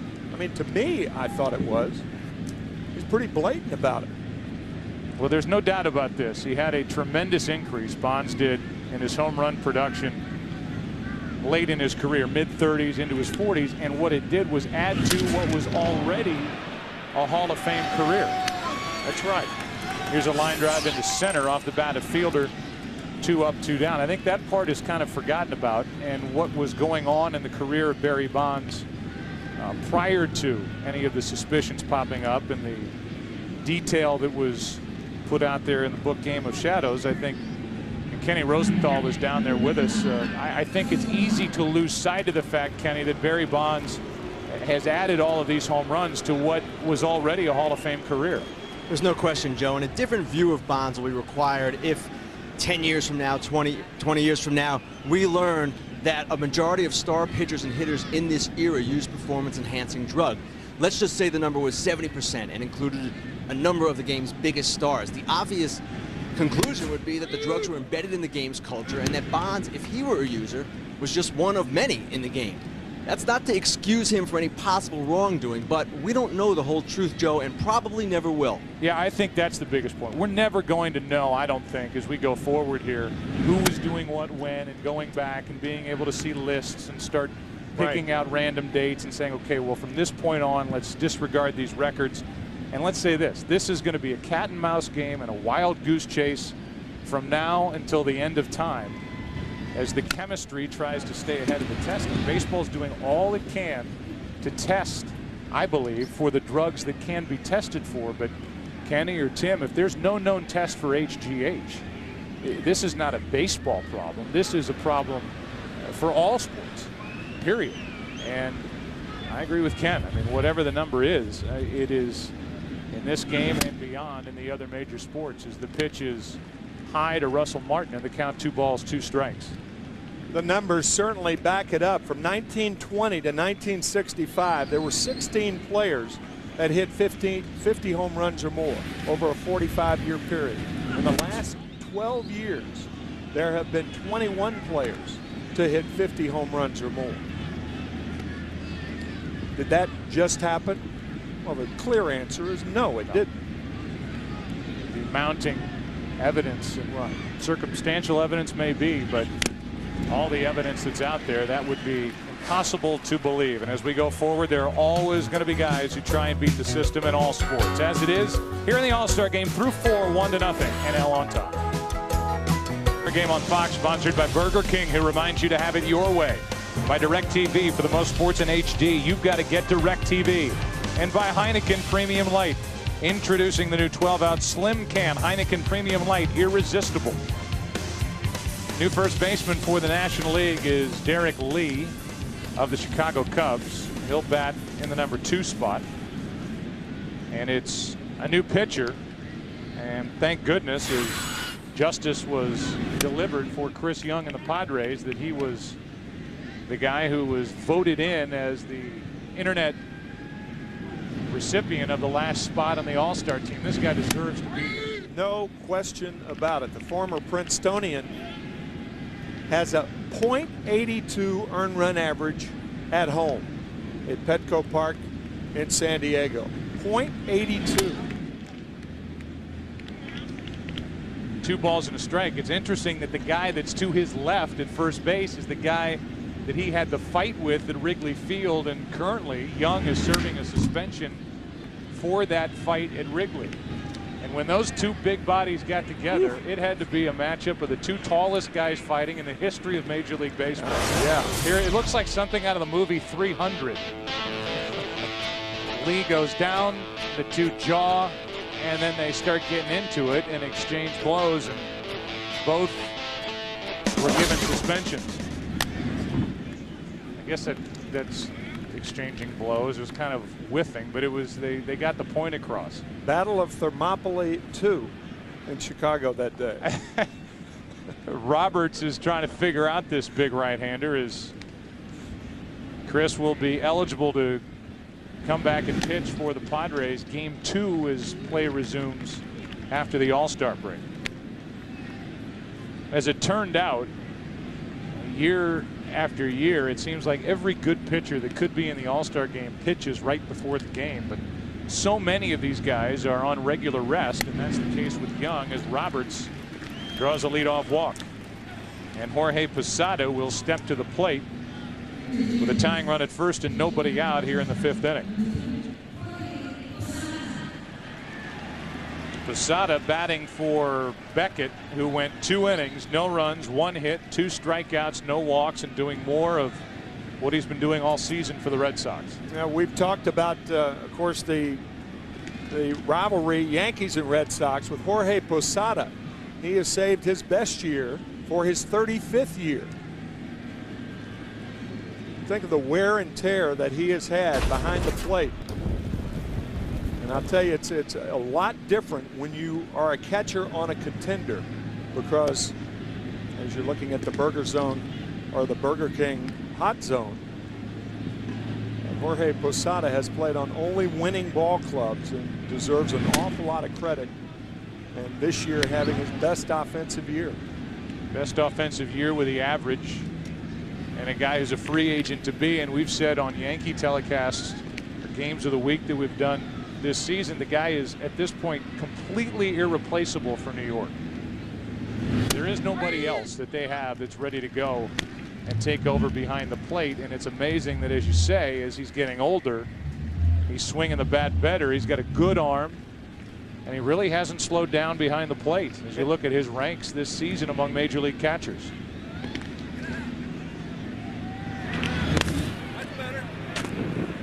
And Joe, it would seem to me that if Brian Cashman, the general manager of the Yankees, signs the good buddy of Derek Jeter, Jorge Posada, they're going to have to give him 3 years, and that would probably be, for a 35-year-old catcher, 1 year too many. Here's a jam shot into center. Easy for Beltran, who hauls it in, 1 on 1 out. Now, here's our tough guy, Eric Burns. The guy he'll run into walls, he'll dive, he'll do anything. He's a favorite son of Fox Sports, and yet, Burns, you already packed it in on us. You and Bruin out there out of the kayak? No, guys, not a whole lot of action out here in McCovey Cove, so I decided to bring Bruin out, and he's been, I brought my own baseball. He's been antsing to get in the water, so go get it, boy. Go get it. Go get it. Over there. Over there. Go get it. Go get it. Yeah, there's a swimming bulldogs, ladies and gentlemen. He's heading the wrong direction. I might have to go in after him. He's swimming to another boat. I think he smells the bacon over there. Come here, boy. Good boy. The great thing about being from San Francisco, guys, is I got all sorts of people helping me out. First, they bring me up on this boat. Now my dog's gone adrift. And here comes, it looks like Superman in a cape, going after him. Yeah, just get the dog back, Eric, okay? We've got groups that are lining up outside the doors to Fox to complain about. Get your dog back in the boat, Burns. Hey, Joe, listen, let me tell you something, guys. I'm the best dog owner you can find, and here comes Superman to the rescue. My ball, I think, somehow is sinking out here. It's gone. Here's a shot into deep right field. Back at the wall. Ichiro hits it off the wall. It takes a weird carom, and Ichiro may circle the bases. In to score is Roberts. Here comes Ichiro. Inside the park home run.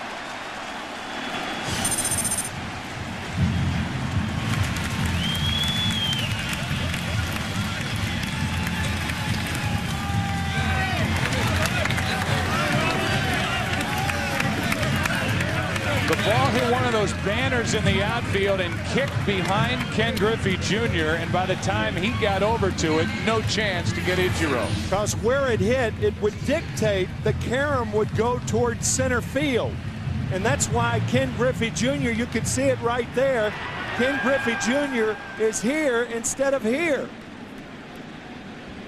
So a screwy carom, and Junior is caught off guard, and that allowed Ichiro to round the bases. A rare inside the park home run in an all-star game. We're checking how rare that is. And Manny Ramirez trying to get some air for Ichiro. as Derek Jeter flies into right center for Beltran, 2 out. So Eric Burns waiting in McCovey Cove. There's no action really to speak of yesterday in the home run derby out there. The air is really heavy here. Talked to Griffey before the game, and that was the first inside the park home run in All-Star game history. Talked to Griffey before the game. He said what's amazing about what Bonds is doing and hitting home runs here and all those splash hits in right is that the baseball just dies here with the heavy air, and it is very difficult to hit home runs in this park. It's short down the line at 309, but then it really juts out to 365 in the power out. 1 ball, 1 strike on Morneau, who steps in for the first time tonight. So it's Chris Young giving up the inside the park home run. And it's Ichiro who gets it. That's off the end of the bat, and Junior is there to end the inning. But how about a leadoff walk by Roberts, and then Ichiro with an inside the park home run. Catch your breath, Ichiro. You put the AL on top, 2-1. Michael Young put the AL ahead for good. Hard throwing 12-game winner CC Sabathia takes over, the ace of the Cleveland Indians, and changes all over behind him. Carlos Guillen takes over at shortstop. That's not the only one. First pitch to Utley to lead off here in the 5th inning is down for ball 1. Carl Crawford is out in left field, and Torrey Hunter is in center as Posada takes over behind the plate. And Tony La Russa, manager of the National League side, is with us and kind enough to join us during the inning. Tony, we have seen some weird bounces and hits so far in this game. It's been a fun game so far. Yeah, it's very competitive, and you're right. Ichiro got a bloop and it hits him off the wall, and the one that Jose Reyes hit was a lot of fun to watch. We talked to you before the game about the whole "this time it counts," and I sense with you a legitimate pride in National League Baseball and forgetting this time it counts, but more telling your team, look, we can compete, we can have fun, but it's about time the National League finally wins one of these games against the AL. Well, we have a real good league, and it's a sore point to get beat in the All-Star game and interleague play. So that's why you play the game. Come out here and see if you can have more runs than they do.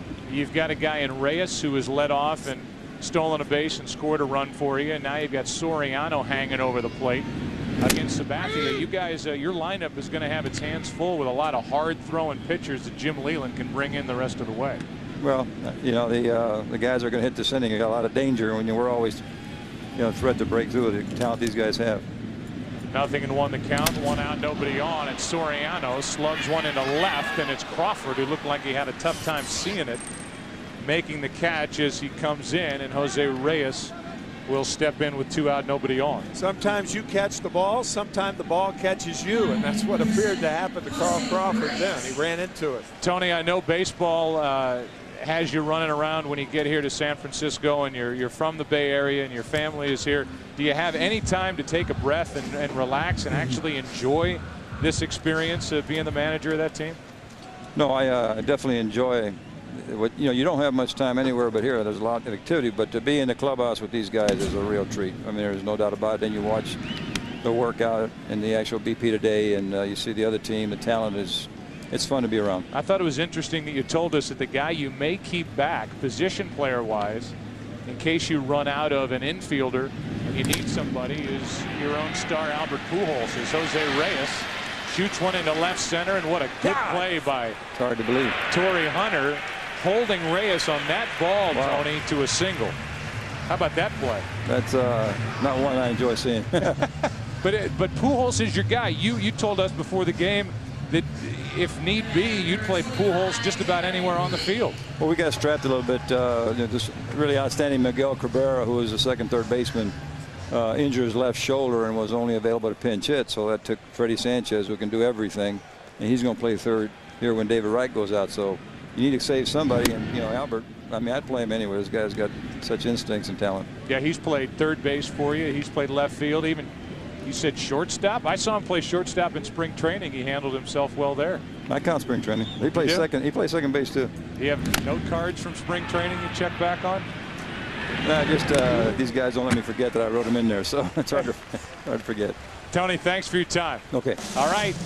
We give you the entire story. Bruin, the dog of Eric Burns, is safe back on the boat. The story has a happy ending. Into the 6th, 2-1 American League. Provided courtesy of the Goodyear blimp above one of the greatest cities in the world, San Francisco, California. And they have been a great host to the 78th All-Star game. The game was here last in 1984, a 3-1 National League win. It was here also in 1961 with the Roberto Clemente game-winning hit. Here is Alex Rodriguez facing Francisco Cordero and shooting one high in the air to left center for Beltran, who hauls it in, 1 out. A-Rod is 1 for 3. Hey, if a player hits a home run, striking one of the MasterCard Hit It Here signs, one lucky fan in attendance wins $1 million and a baseball week of their dreams, including tickets to the 2008 All-Star Game at Yankee Stadium in its final year, courtesy of MasterCard. For more details, visit Priceless.com or call 1-800-MC-ASSIST. Here is Vladimir Guerrero. And Vladimir fouls it away. Those are more reachable than some of the other aspects to this park. As you look around this stadium that has been here since 2002, AT&T Park, see that glove out in left center field that is 501 feet away. Last night, Vlad Guerrero hit one over 500 feet in the home run hitting contest. 2 out here in the 6th inning. This is the prettiest park, in my estimation, forget just in baseball, period. Couldn't agree more. And you look at the dimensions, opened in 2000.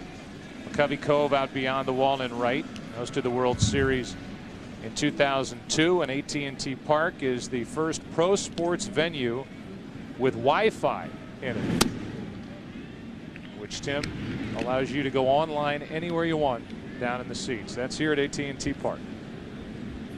Ball 1 down and away to Carl Crawford. One of my favorite features at this ballpark, among many. 1-0 pitch with 2 out, nobody on. Good pitch by Cordero, who's been terrific since the Brewers picked him up from Texas. Cordero was an all-star with Texas. He was dethroned as the starter, was the setup guy there. Involved in the Carlos Lee trade last year before the deadline, and he has done nothing but rack up one save after another on a terrific Milwaukee Brewers team. And received more votes by the players than any other reliever. And that is a surefire fact that Cordero must be proud of. Crawford, who at one time in his life was recruited to play option quarterback at Nebraska. UCLA looked at him as a basketball player, just a tremendous athlete. He picked baseball. He's had 50 or more steals in 3 of the last 4 seasons, and a guy who is such a good athlete. He has a lot of his teammates in this All-Star game talked to a couple of guys about Crawford. They said he just makes their jaw hit the floor with the things he can do athletically on a field. Saito of the Dodgers is going down to loosen for the National League in what is a 2-1 game as we play here already in the 6th. Marty Mason of the Cardinals introduces himself to Saito. 43,965 stadium record here at AT&T Park, and with 2 out, nobody on, Crawford has a full count.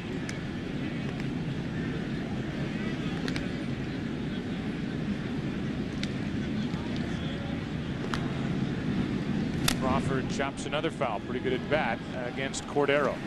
Even though the Giants have had a ton of problems this year on the field, they do have the Dodgers moving in this weekend for a weekend series here at AT&T Park. So a big week here in San Francisco. Crawford hits one in the air to right. That is crushed at the wall. It's gone. Carl Crawford home run, 3-1 AL. What an ending to a good long at bat by Crawford, and the Tampa Bay Devil Ray has added to the American League lead.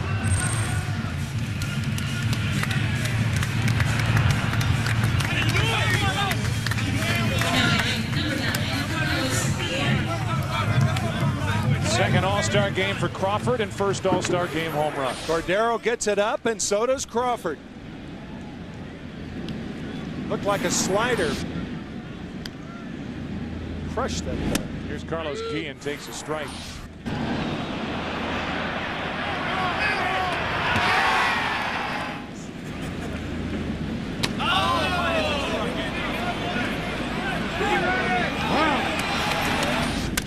Now Guillen hits one to the left of Utley. Good play as he gets up and throws for the out. 2 home runs in this game, and inside the Parker by Ichiro, his first in the U.S.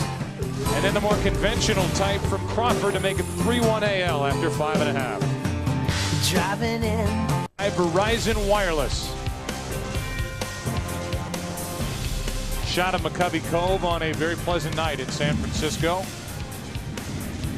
And a new pitcher we'll tell you about after we show you Mike Lowell, who takes over at third base from the Boston Red Sox. It's Justin Verlander. Verlander follows Sabathia, who took over for Beckett, who followed Dan Herron. Verlander, who has a no-hitter this season. He did that against the Milwaukee Brewers, which is no small feat with the kind of team they have. Deals low in a 3-1 game. AL on top, and Beltran is up on the count here 2-0. Sabathia 1 inning, 1 hit. Verlander's 10-3 with a 3.14 ERA. Misses 3-0 in the National League. Would love to get Beltran on with Griffey and David Wright coming up. Taking all the way, 3-1. Carlos Beltran taking the Adam Wainwright curveball to end the season for the Mets last year. This one is ripped in the air to right. Back is Guerrero. This ball is off the wall.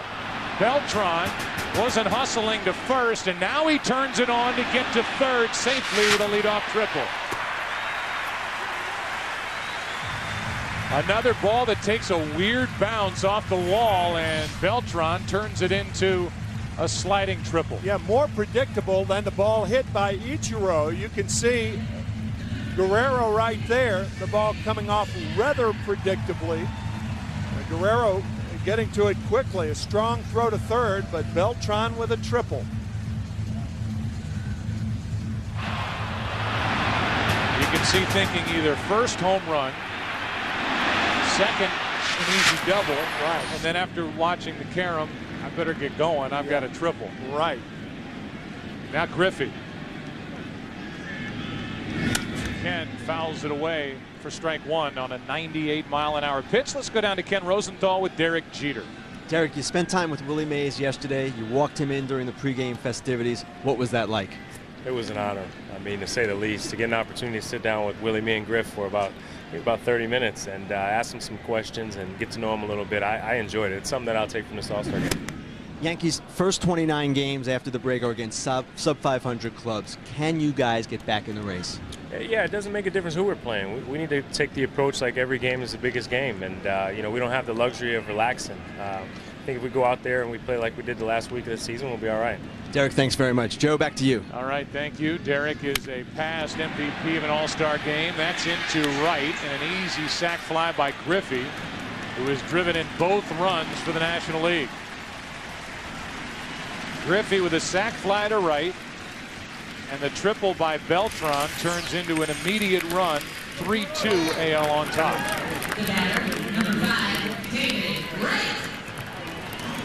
You know, the thing about Griffey, Tim, talking to him before the game, the Reds are, for the most part, out of the race in the National League Central, albeit a weaker division in baseball. And Griffey now is getting questions about a possible trade. You know, he said they're going to do what they do, and they'll either try and trade me or not. But Griffey has the veto power because he's a 10-5 player, and if he wants to make a switch and move on from Cincinnati, he will, and if he doesn't like the deal, he will say no. We talked earlier about Mike Hargrove stepping down as the manager of the Seattle Mariners. Well, Jerry Narron was fired as the manager of the Reds a couple of weeks ago, and his job taken over by Pete McCannon. But you're thinking that Adam Dunn or Ken Griffey Jr. could be traded before the trading deadline. David Wright shatters his bat, floats a hit into center field, and add to that the White Sox, a team that just can't be figured out with the kind of talent they have. Last in baseball in team average, and that's another team that contending clubs or clubs trying to get back into contention can look to, and Kenny Williams, the GM, is going to have his cell phone ringing. Whether they pull the trigger on any deals on the heels of getting Burley signed, who knows. Chicago White Sox only 2 games in front of the Kansas City Royals in the American League Central. Here's Matt Holliday from the Rockies. Had his coming out party here last night in the home run derby. Pinch hitting for Francisco Cordero, who went an inning and allowed that home run to Carl Crawford, which right now is the difference in the game, 0-2 on Holliday.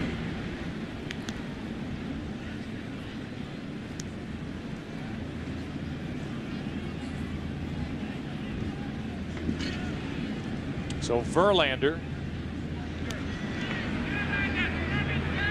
is in his 3rd season, pitching in his first All-Star game, misses with ball 1. The 2006 Rookie of the Year in the American League, 17 wins, and the most by a Detroit rookie since Mark the Bird Fidrich had 19 in 1976. Blocked by Posada, and the count's 2-2. That's when Bird was the word in Detroit. Hideki Okajima is getting loose for the Red Sox, and Johan Santana is to his right. If Verlander needs help within the inning, it would be Okajima. If he gets out of the inning, it will likely be Santana next on the mound for the AL. Breaking ball is high, and the count's full.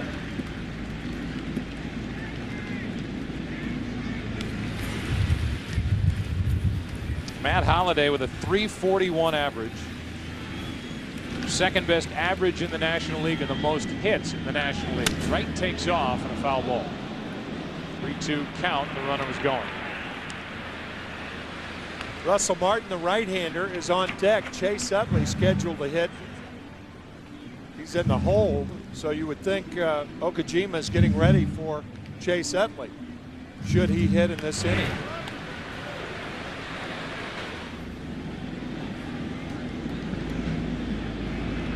Matt Holliday, part of a good young group of hitters for the Rockies. What a good stop by Morneau. It found him a rocket to the right side of the infield, 2 out. Down to second is the tying run, David Wright, for Russell Martin. Here's your chance to really act like a fan. Act out a scene from October baseball and win tickets to October baseball. Just go to Actober, ACTOBER.com to enter. That's Actober with an A. What do you think? Russell Martin? Any Entourage fans out there? Been compared to Turtle from the HBO show Entourage. You see the top Turtle loves sneakers. He loves his sneakers.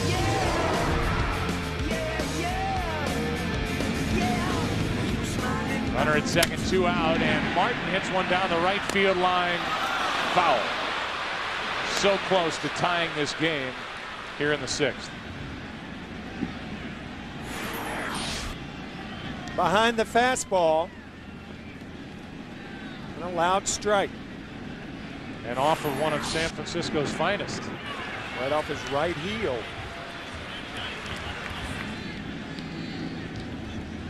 Owen won the count. Tying run at second, 2 out here in the 6th inning of a 3-2 game.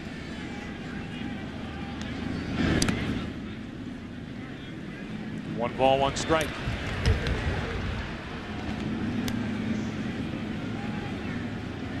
Verlander rubs up a new baseball, and say it again, Tim, if Russell Martin gets on, we could see Okajima with Utley coming up. I think so.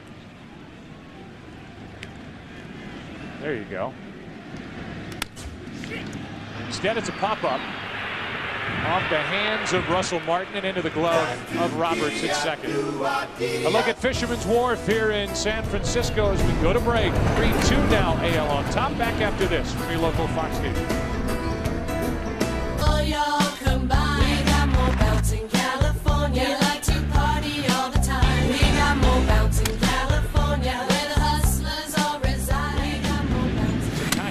Saito takes over for the National League, and here we go. Here are the changes. Orlando Hudson takes over at second base. Freddie Sanchez is over at third, representing the Pittsburgh Pirates. But there are more changes. Aaron Rowan to the Phillies is in center. Holiday stays in the game after pinch hitting. He's in right. And Brian McCann will do the catching for Saito. 2 balls and a strike on Roberts. There are the numbers for Saito. 23 saves for the Dodgers. And that good breaking ball makes it 2-2. So while we try and run uphill and scramble and figure out who's in the game defensively and where these guys are hitting, what must the job be like for the home plate umpire, in this case Bruce Fremming, who got his rest last night. He's got the lineup card in his pocket, and if his looks anything like mine, he couldn't fit mine in his pocket, it's so big, the scorecard I have, but Fremming somehow tries to keep track of it. We'll play you his conversation with Tony La Russa on all the changes as we play here in the top of the 7th. Roberts walked and scored his first time up.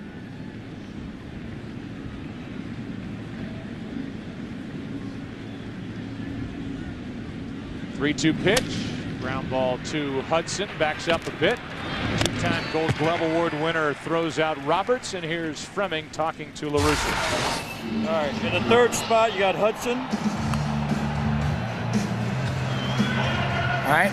You got Rowan, R-O-W-N-D, fourth.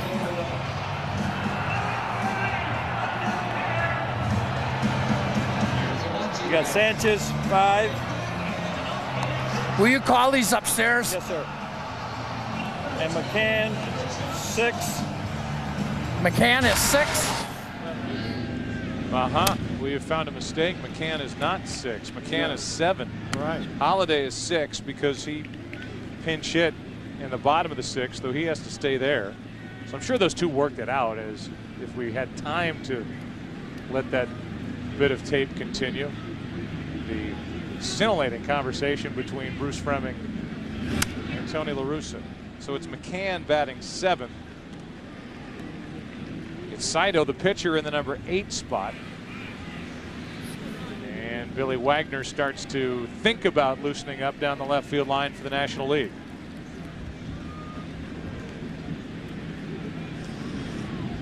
Posada, his second at bat, fly to center, his first time up, takes ball 1. You talked about the numbers, Joe, of Saito, and I guess the biggest number is his age. 37 years old, a first-time All-Star. What a thrill it must be. Wait that long for this big an honor. Line drive caught by Lee at first.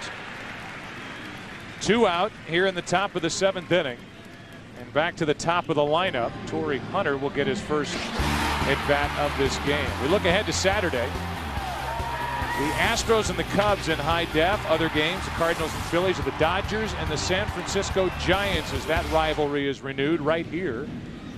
And that starts this Saturday right here on Fox. And by the way, if you tuned in to our pregame show tonight, as Hunter goes up there hacking strike 1. Hopefully you caught some of the interview between Willie Mays, Derek Jeter, and Ken Griffey Jr., who conducted the interview of Willie Mays. More of that interview will be played in our pregame show this Saturday before the Fox Saturday Baseball Game of the Week. Torrey Hunter into left for Alfonso Soriano. And we go to the bottom of the 7th, but before that, we will take it to public address announcer Rennell Brooks Moon here in San Francisco. And now, everyone, please rise and remove your caps as we honor America. And here now to perform God Bless America, please welcome Grammy Award-winning singer-songwriter, Ms. Paula Cole.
I'd like to dedicate this to all the men and women around the world in uniform.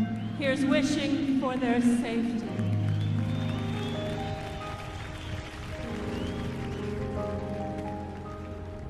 God bless America, land that I love. Stand beside her and guide her through the night with light from above. From the mountains to the prairies to the oceans wide with foam. God bless America, my home sweet home.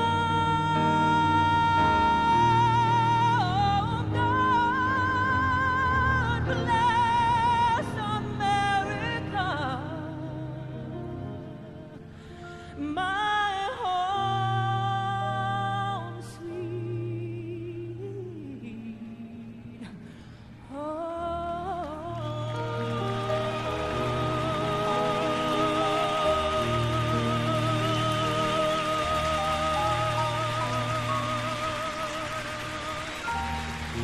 Definitely worth the wait. Paula Cole with God Bless America here in San Francisco in a one-run game into the bottom of the seventh. Coors Light, the world's most refreshing beer, by Sprint and by Chevy, an American revolution. Good tight game yet again. Last year it was a 3-2 final. American League won it. On that ninth inning, two-out triple by Michael Young, and that's a foul ball to start the bottom of the seventh off the bat of Carlos Lee, who's hitting for Saito, the pitcher.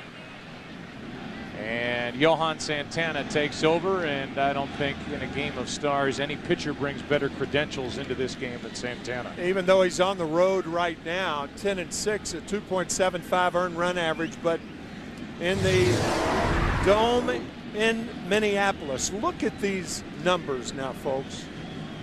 After the All-Star break for the last 4 years, he's been 40-4. This one is down the left field line, hooking into the corner. It is foul, as Carlos Lee came awfully close to tying this game. Down the right field line, and now the left field line. Number one in the National League in RBIs is Carlos Lee, first year with the Astros. 16 home runs and a .297 average. Ball one high. Santana's got a great fastball and a devastating changeup.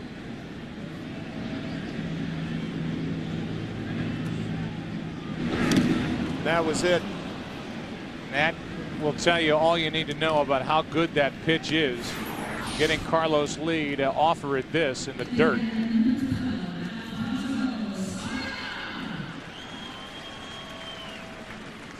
So Lee is gone, and a ball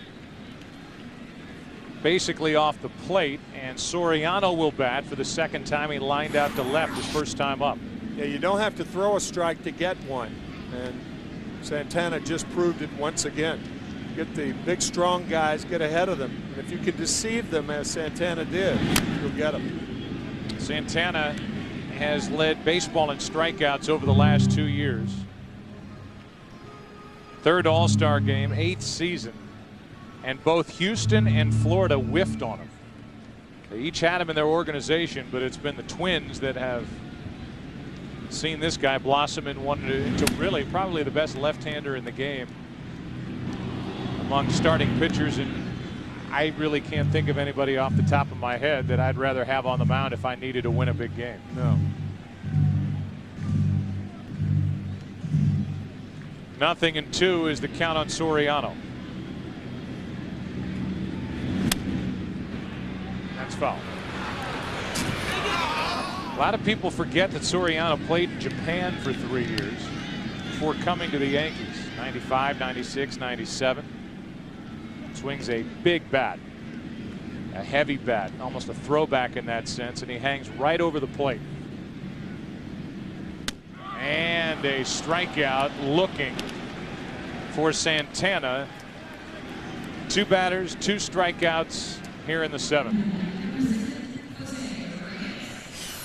AT&T Park, and the list of those who are talking to you tonight. Tim McCarver, Ken Rosenthal, Jose Mota, Eric Burns out on the water, and our Flomax game summary. Ichiro, first inside the park home run in All-Star game history. That baseball is headed to the Hall of Fame as we speak. Reyes 3 for 3 with a couple of singles. He has scored a run, stolen a base, and Griffey has both RBIs and an outfield assist for the NL. Here's an 0-1 to Reyes.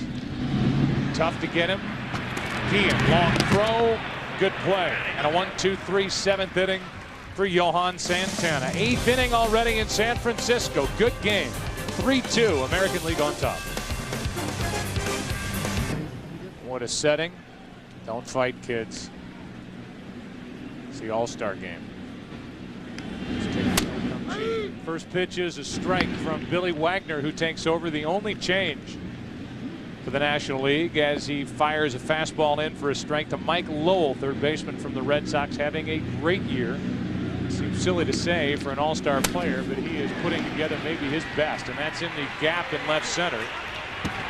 Driving in a ton of runs, and he's on to start the 8th inning. Mike Lowell's teammate is Big Papi. David Ortiz, and the HP player personality profile, childhood hero Michael Jordan. His hobby is cooking. Who knew? Favorite NFL team, the Green Bay Packers, and he is a serious Packer fan. And he has written a book. That just shot right up the bestseller list. If his hobby wasn't cooking, his nickname would be Little Papi. Instead, it's Big Papi, and his book is called Big Papi, My Story of Big Dreams and Big Hits. And it has been a big hit, especially with Red Sox fans who can't get enough in their hands about their beloved team. Here's a foul down the left field line. What a good play by Freddie Sanchez. Dealing with a bullpen down there, and that's exactly why La Russa wanted him on this team, with his versatility and what he can do with a glove on his hand. And you can safely say that's a rare play for Freddie Sanchez, because normally he's the second baseman for the Pittsburgh Pirates, playing third, and that is a strange area down there. But he will tell you that in years past he has been more comfortable over there. He is still learning second base on the fly, and he's just good. He's just a good, solid player, and last year's top hitter average-wise in the National League. Here's Grady Sizemore, first at bat for a guy who combines power and speed, which is something that a GM for any team in any sport is always looking for, that combination, and he is terrific leading off for the Indians.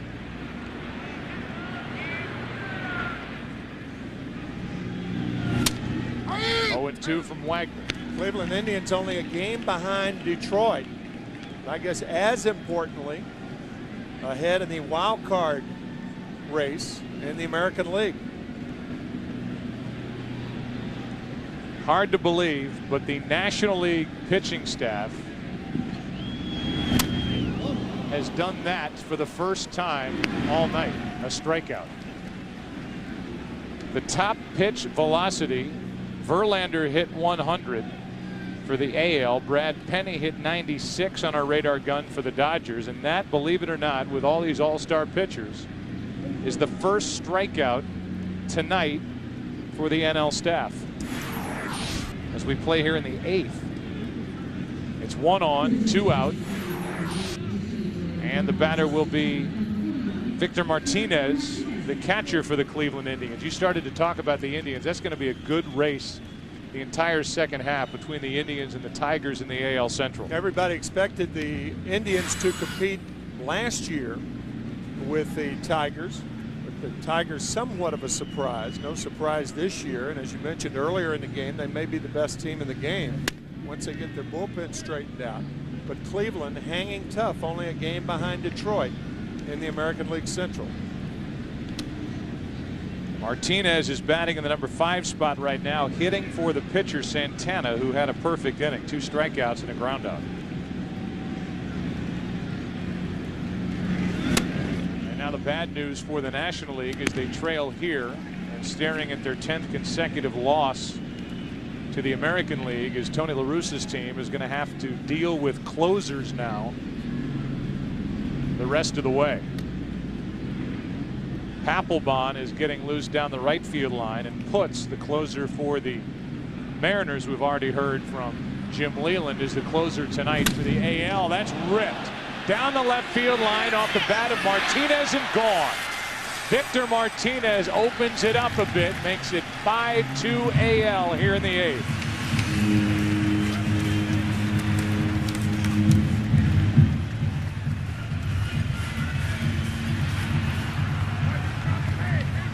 And he is enjoying every moment of this trot around the bases. Yes, he is. At AT&T Park. Realize that for Victor Martinez, since he became the Indians' regular catcher in 2004, he leads all major league catchers in home runs, RBIs, runs, and hits. Number 2 in average. That's a pinch hit home run for the backstop for the Indians. Saw that graphic. The last pinch hit home run, Hank Blaylock back in 2003, and that won the game for the American League in Chicago. A fastball, middle of the plate, rocketed to left. AL leads it by 3. Carl Crawford, who has homered in this game already, takes ball 1 down and away. Crawford homered in the 6th inning against Cordero. So that'll make Indians fans proud as they watch their catcher Victor Martinez go deep. Indians looking for their first title since 1948, and what they have, Tim, now on their staff is that ace and that number 1 starter that they maybe didn't have in that run they had in the 90s when they came close but couldn't beat Atlanta and could not beat the Marlins. Sabathia is that guy. 2 balls, 2 strikes from Billy Wagner, who was touched up here in the 8th inning for a couple of runs.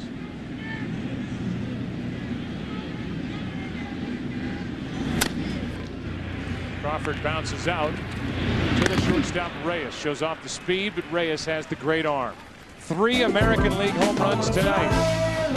Inside the park, home run for Ichiro. Crawford into right off Cordero. And in this inning, Victor Martinez off the bench off Wagner. 5-2 AL. Sponsored by Miller High Life. Good, honest beer at a tasty price. By Flomax. And by Gatorade, thirst quencher. Gatorade, it's in the MLB. Is it in you? Derek Lee takes a strike. It's a 3-run American League lead, and it's Jonathan Papelbon, the closer for the first place Red Sox in the game. 3rd season, 2nd All-Star game, and an ERA of under 1 closing for the Red Sox last year. And after an attempt to go back to the rotation early in spring training, they put Papelbon back where he belongs, and with Del Carmen now and Hideki Okajima setting up Jonathan Papelbon, that's about as good as any bullpen gets. Talked about it earlier in the year that the Red Sox discovered their mistake early and got him back to, as you said, where he belongs, and that's stopping, not starting. Still 0-2 on Derek Lee. Hideki Okajima was voted in by the internet vote, and Papelbon said both he and his wife voted the maximum 25 times each to try and get him here. Well, that's kind of the way about it. You know, he's got that delightful sense of humor, that wonderfully whimsical way about it that makes him a perfect stopper.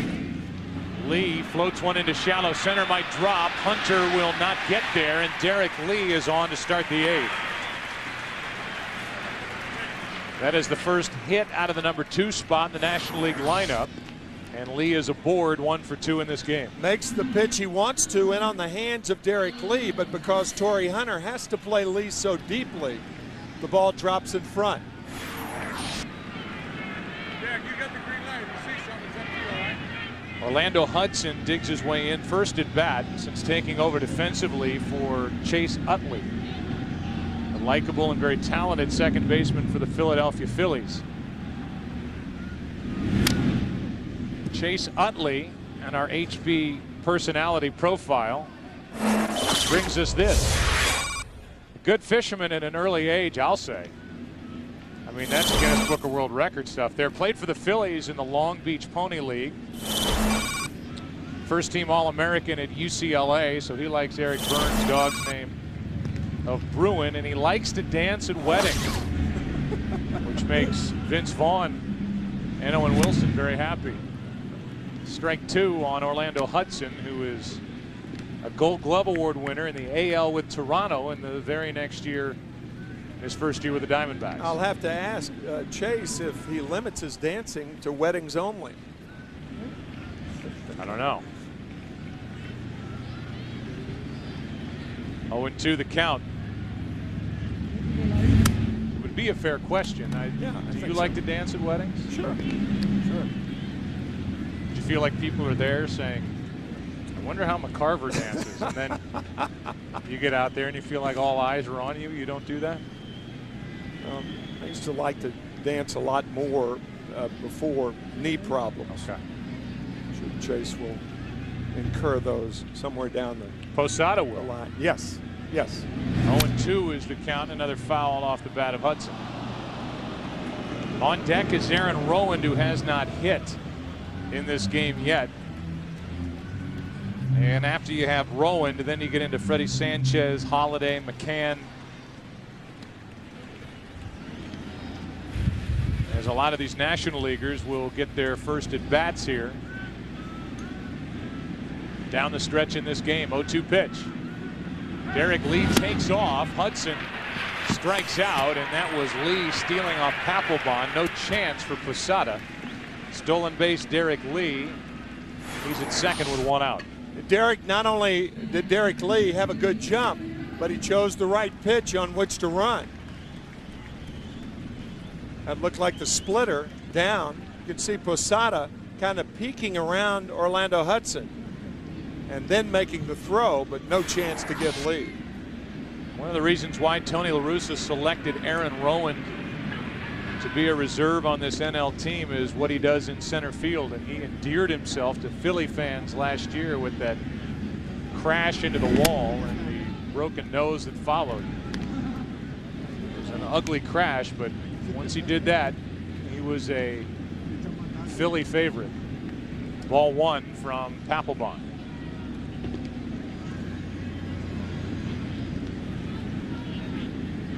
Stands up there like Ron Say almost. Yeah, that's good.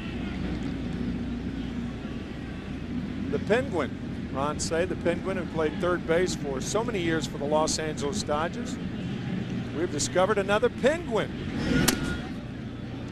Up and away, 2-0. This isn't the Penguin, this is Rowand. Last year, May 11th, against the Mets of all teams, and that's called giving yourself up. Full bore into the wall. Facial lacerations, a broken nose.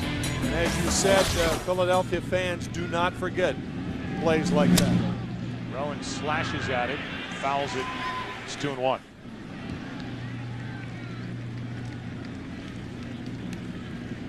Aaron is batting in the cleanup spot as Trevor Hoffman gets loose. Griffey, while he was in there, had a very nice night. Had an outfield assist, a 2-out RBI hit, and a sac fly. Was well hit to right. So 2 RBIs for Griffey, and Rowand fouls it back. This has been and the National Leaguers, even here in the 8th inning, are still top stepping it. Watch it. Everything they can out of the dugout, and the same for the AL side. This has been a series between the AL and NL throughout history since the first All-Star game in 1933. Arch Ward's idea. It's been a series of streaks. The AL is trying to continue theirs.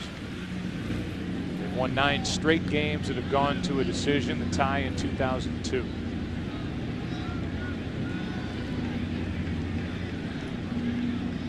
Two pitch. Here are the streaks that have happened. National League won 8 straight. They won 11 straight between 72 and 82. The AL between 88 and 93, 6, and 97 on. This current 9-game streak with that tie mixed in. Russa and Leland making the decisions, and the stare of Sling Blade into the plate to get the sign from Jonathan Papelbon. 2-2. Full count, and squirts away to send Derek Lee to third. That should be a pass ball. Does the dominance of the American League over the National League for the last 10 years, the 9-0-1 record, does that mean the American League is a better league than the National League? When you combine the interleague play, yes. The answer to that is yes. American League has been so dominant, not only in the All-Star game, but in interleague play. They've also won 11 of the last, or make that 7 out of the last 11 World Series.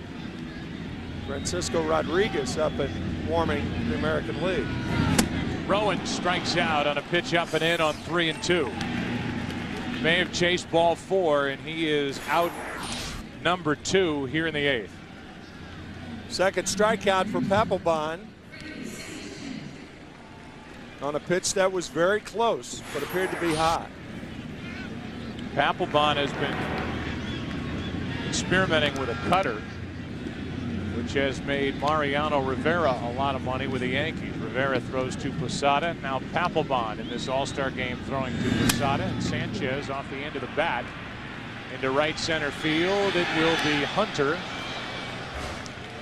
making the grab out of center, with Sizemore cutting in front of him. We go to the 9th inning. Papelbon a scoreless 8. 5-2, American League on top. From up above, the aerial coverage provided courtesy of the Goodyear blimp on this beautiful night here in San Francisco. AT&T Park, and our thanks to the Goodyear blimp for being here and helping our telecast. As Guillen leads off in this 9th inning against Trevor Hoffman, who is the all-time save king with 507 career saves, and J.J. Hardy takes over at short for Jose Reyes, who played until the 9th inning. Reyes was 3 out of 4 while he was in there, and J.J. Hardy, part of that terrific young infield for the Brewers. With Braun at third, who's off to an incredible start. Weeks at second, and Prince Fielder over at first. That Milwaukee team's going to be good for a long time.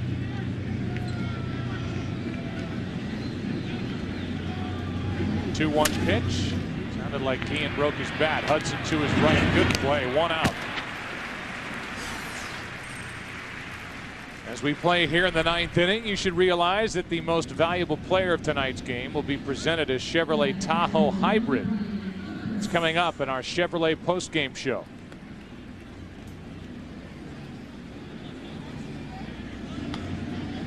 And we thank Chevy as always for being one of our sponsors. 1 out here in the 9th inning, and Brian Roberts, who has played since Polanco got 1 at bat in the 3rd, digs in 0 for 1 with a walk and a run scored. Posada on deck. Hoffman doesn't show any signs of slowing down. 507 career saves. He's got an ERA of under 2. 25 saves this year. For the first place San Diego Padres. Padres can pitch, the #1 ERA in all of Major League Baseball. A good bullpen with Hoffman as their anchor in a rotation that features Maddox, Wells, the veterans, Young, and Peavy, the younger pitchers, both all-stars. You and I talked about it on Saturday. If there is a team in need of a slugger, it's the San Diego Padres. Their pitching is terrific.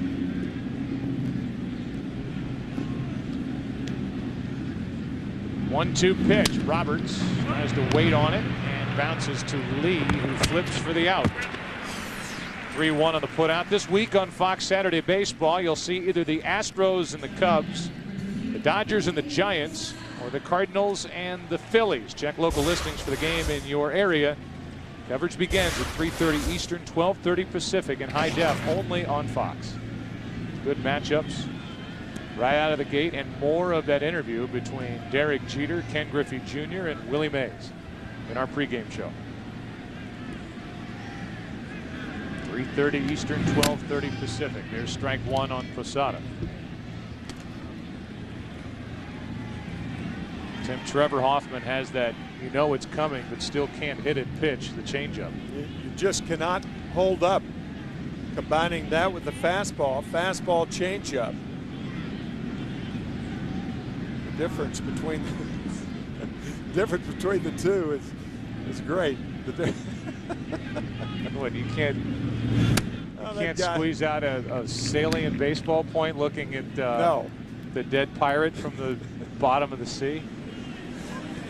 That is a grotesque mask. That isn't.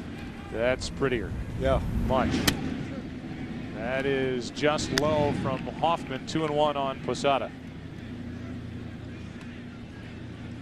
It's a good try, though. National League in the 9th inning.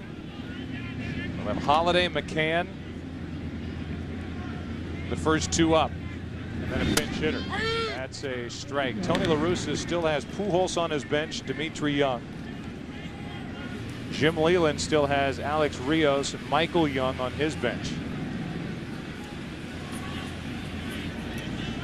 2-2 pitch. Full count. This Dimitri is a great story. Was without a job. Spring training rolled around, signed a late deal with Washington, a minor league deal, started in minor league camp. Had fun with those kids, and he's come to the Nationals and done nothing but just rake. Hit .339. That's into center field. Back is Rowan.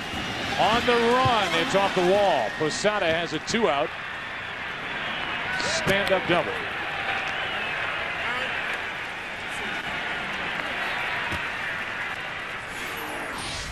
Posada waits on the changeup and hammers it to center field off the wall.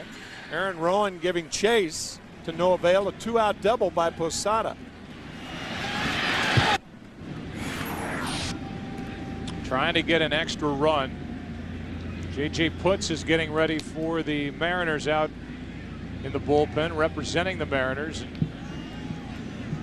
Jim Leyland believes he's got the nastiest stuff going. He is perfect in save chances this year.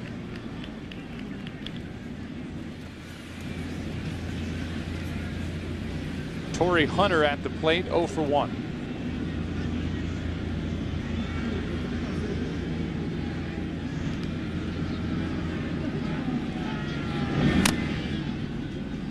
That's a foul tip.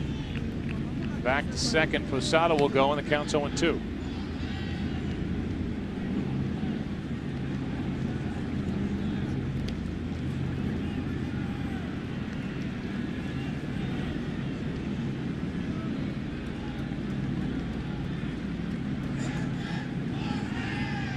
No balls, 2 strikes. Runner at second, 2 out. 0-2 pitch. And that came back and caught Bruce Fremming, who will remember his last All-Star game with a bruise. That did not feel good on a chilly night. Last year, he will obviously be retiring after this year, but that's one thing you will not miss, those foul tips. Umpires do have protection. You may see that it's an undergear. Bruce Fremming, only 2 umpires in the history of the game have umpired more than 5,000 games, and Bruce is one of them. First game was in 1971. A guy who is respected and has been good for baseball since umpiring beginning in 1971. That's in the dirt. McCann blocks it. And count still 1-2. Actually, the scheduled first game for Bruce Fleming back in 1971 was snowed out in New York. What a marvelous career he has had. He was the umpire at home plate when we were at Fenway for that Jason Varitek-Alex Rodriguez fight that took place. Yeah, right. It in some ways kick-started the Red Sox. And there's a picture that I'm sure is hanging in his basement. Whatever he is trying to do right there, it didn't work.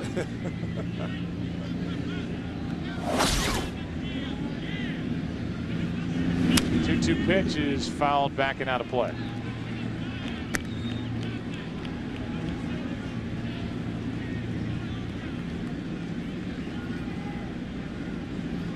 Normally during the season when guys are through with their job, they go in and shower and dress. Not the All-Star game. You want to just hang, be part of it, continue to be part of it. Dan Herron, the starting pitcher for the American League, evidence of that. Alex Rodriguez still out. Derek Jeter. Michael Young is pictured there. It did not get in the game last year. Was a hero for the American League, winning off Hoffman. There is a one-hop play by Sanchez at third. The inning is over. Hoffman a scoreless ninth. And the last chance for the National League trying to snap this string of 9 straight victories for the AL. American League on top, 5-2. Bottom of the 9th inning, J.J. Putz delivers, and Bruce Fleming gets another one.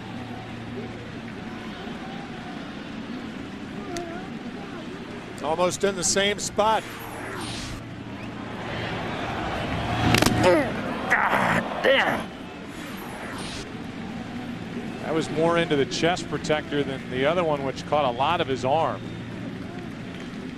And Bruce is now watching Posada buy him some time after McCann bought him some time in the top of the inning. You think if it hits the protector, then it doesn't hurt. That's an incorrect summation. Holiday is 0 for 1. Grounded out his first time, hit the ball hard. His other at bat. And Putz deals just heat, and it's 0-2. He's got, you talked about Trevor Hoffman and that fastball and changeup. The speeds of those two pitches are so different. So is J.J. Putz with his fastball and his splitter. 3-pitch closers. Those are hard to beat. When he's getting those pitches over, he is devastating.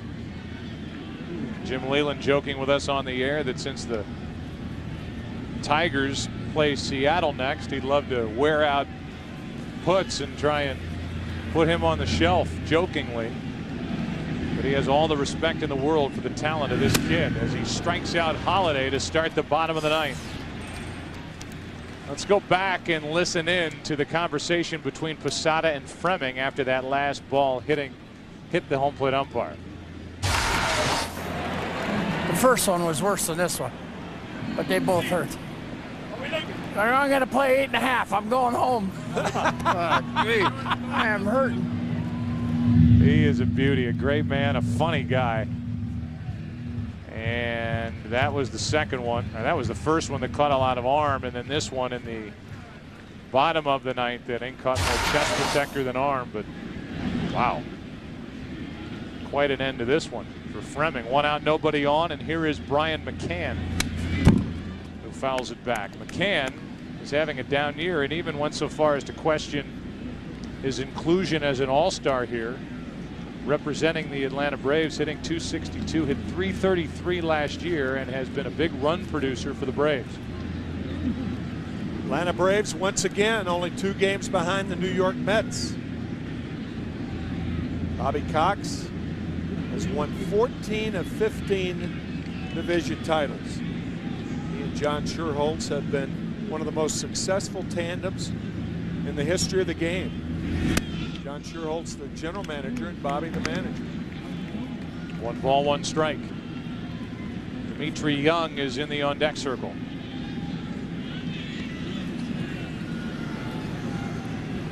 No bat with a pitcher spot coming up. Hoffman pitches a scoreless inning. And with one out, a 1-1 pitch to Brian McCann. A rocket foul. McCann is the young catcher. The younger catcher is Jared Saltalamacchia for the Braves, and they're trying to force his bat into the lineup because he is just too good of a hitter to wait around after they have locked up McCann as their everyday catcher. Yeah, they did that last week with Jared. Played a lot of first base for the Atlanta Braves.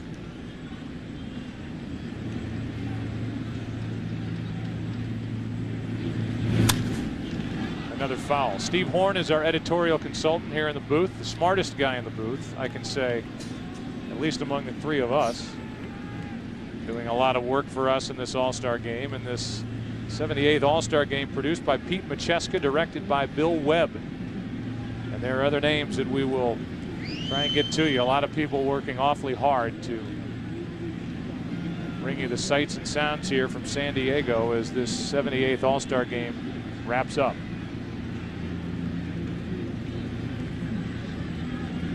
One-two pitch, one out, nobody on, and a pop-up. Two out. If I said San Diego, I certainly meant San Francisco. Did I say San Diego? Yeah. Okay. Good work, Joe. Way to close down the broadcast. Here comes Dimitri Young, the switch hitter in the last hope for the National League to try and extend this and end what is a 9-game losing streak. Joe, you talked about Dimitri earlier, and I talked to him yesterday, and I said, who in this clubhouse is happier to be here than you? And he said, my children. He's been through a lot in the last couple of years, including being released last year from the Detroit Tigers prior to them winning the AL pennant. And then Dimitri has had some legal issues, was diagnosed with type 2 diabetes in spring training, and by his own admission was really doing poorly. He said there was a tombstone with his name on it the way he was living his life. 1 ball, 1 strike. He was Tony La Russa's first baseman and the predecessor to Mark McGwire in St. Louis before the Cardinals picked him up. And Dimitri is trying to extend this game for Soriano, who waits on deck.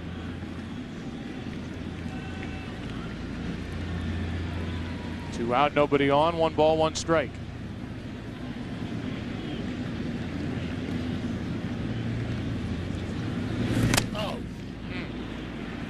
Just ties him up with high heat. You can hear Dimitri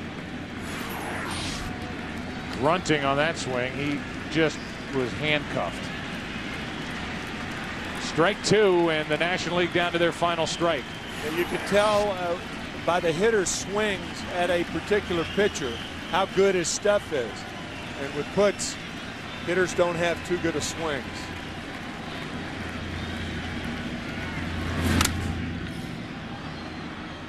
.98. As hard as we've seen puts throw in this ninth.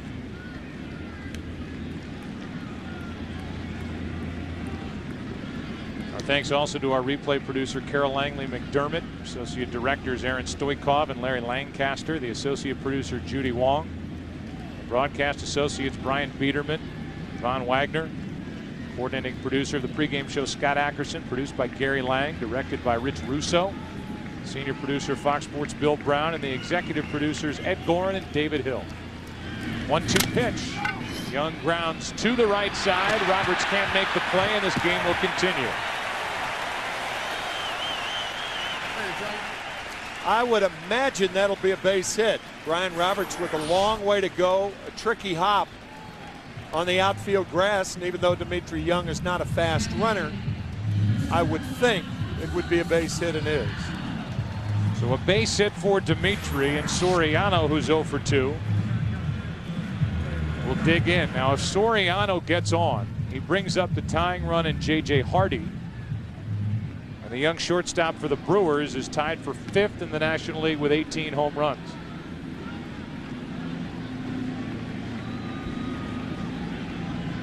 More home runs in the first half of this season than any of his other previous big league at bats totaled up. He has just had an explosion offensively. But it's Soriano who has been hot of late with the Cubs, Tim, who are bearing down on the Brewers, only 4.5 games out here at the All-Star break. After a 6-week period, the first 6 weeks of the season, where Alfonso Soriano did not have a home run at Wrigley Field, but he has picked it up greatly recently. Cubs enter the second half of the season 4.5 games behind the Milwaukee Brewers.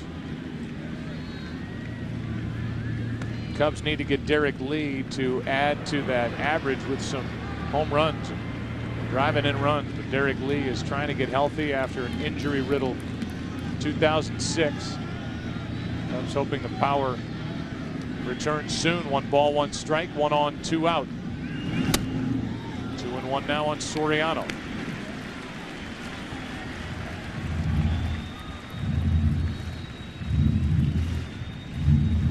Among leadoff hitters in baseball since 2002, Soriano first in home runs, extra base hits, slugging percentage, and at bats per RBI.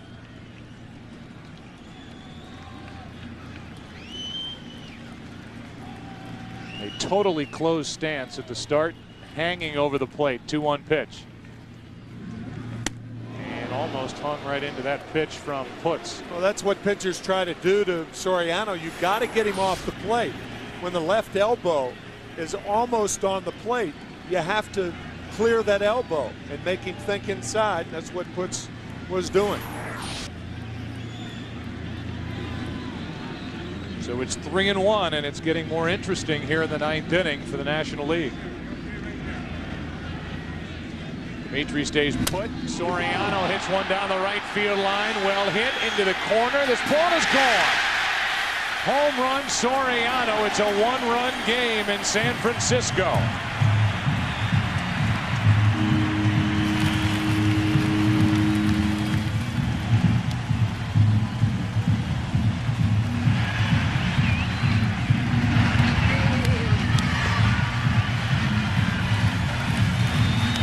Third career All-Star game home run for Soriano.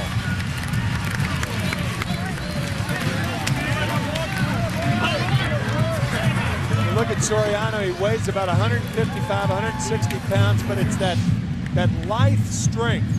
This pitch up a little bit, but outside, and he just flicks those strong hands and pops one out of this AT&T ballpark.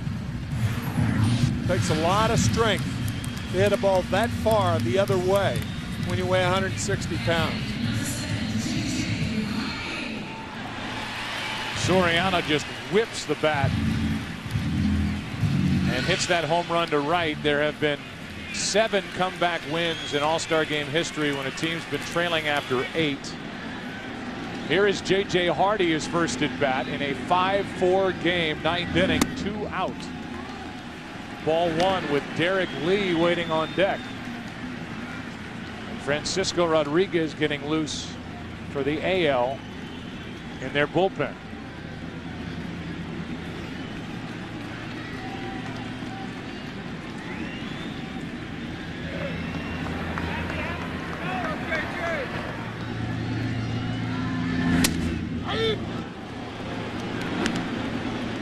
One and one.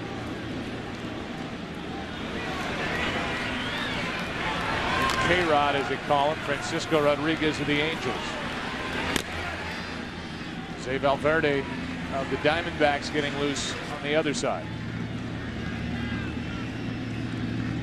How's this one going to end? 2-1 to Hardy.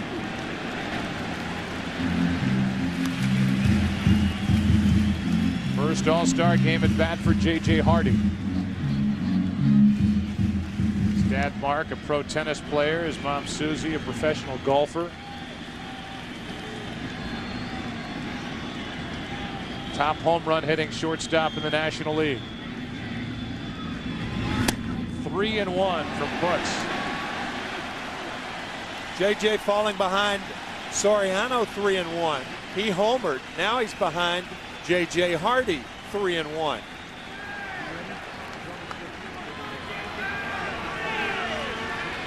Rodriguez seems like he's ready if Jim Leyland wants to go that way, if Hardy continues this game. Yeah.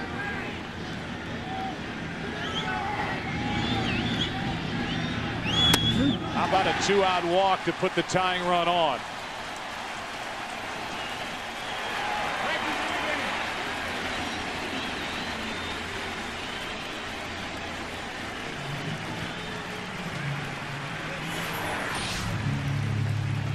This is what has kept this game alive.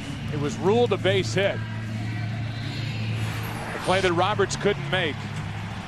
Then a home run by Soriano, a walk to J.J. Hardy, and a double switch as Putz will come out, much to his surprise.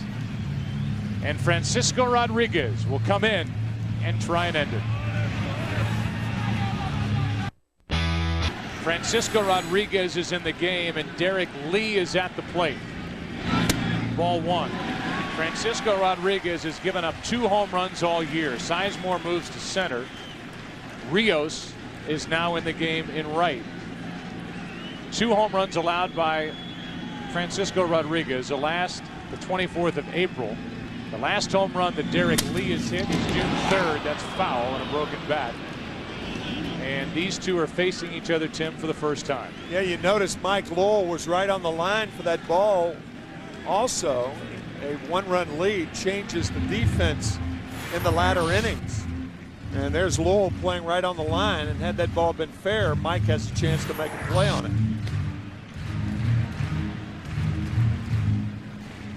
1 ball, 1 strike. Rodriguez is pitching in his second All-Star game. Pitched as a 22-year-old on the AL team in 04, the game in Houston. Been pitching since the age of 7 in Caracas, Venezuela. The 1-1. Check swing, and Posada keeps the tying run at first base with that play. Much easier for a catcher to dig a breaking ball out of the dirt because you anticipate the breaking ball going down. A fine play by Posada to keep it in front of him and keep Hardy at first base. Rodriguez, the youngest pitcher in baseball history to get to 100 saves when he did it in September last year at the age of 24 years old, 227 days. The closer for the Angels. Good, nasty breaking ball, 2-2. Derek Lee gave up on that pitch, but it broke so much over the inside part of the plate.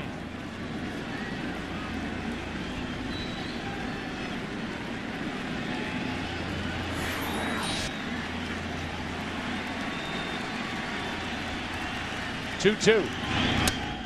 Good job by Lee to lay off, and now the tying run. With all these angles in the outfield. Tying run at first. Hardy will take off.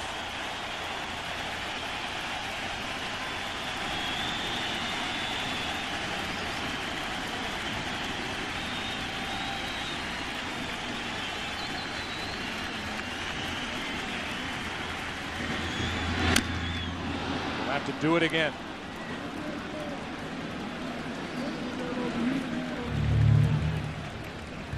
Derek Lee is hitting .330 on the year, 5th best in the National League with 6 home runs.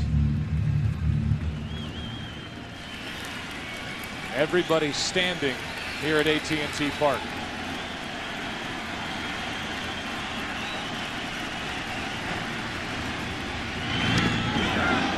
Check swing, he did not go, and it's 2 on with 2 out, and Orlando Hudson coming up. Tony La Russa is going to stick with Orlando Hudson. The only player he has left on his bench is Albert Pujols. As Derek Lee holds up on that breaking ball in the dirt. So interesting that Pujols will stand and watch Even though he's the only player left, Tony La Russa telling us he would not hesitate to use Pujols at second wherever. And Orlando Hudson, the all-star from the Diamondbacks, will have a chance to tie it or win it. The lead runner Hardy with good speed at second. Derek Lee, for a big man, can run at first.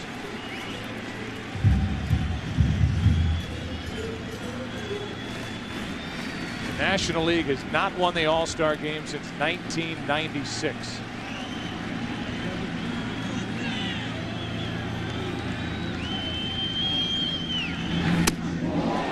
Two and 0.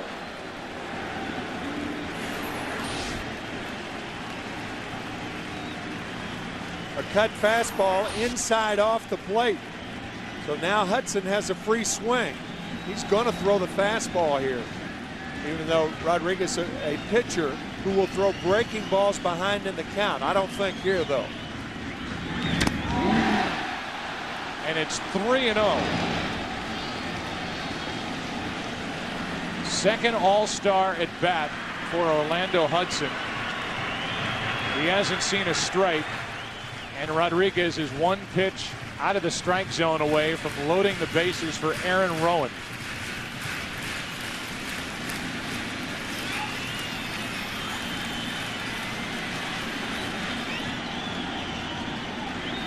Got a take on 3-0. He does. Strike one.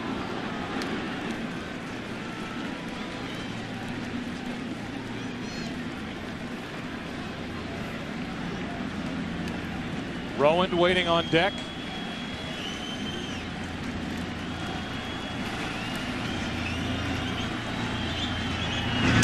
The bases are loaded. 3 consecutive walks.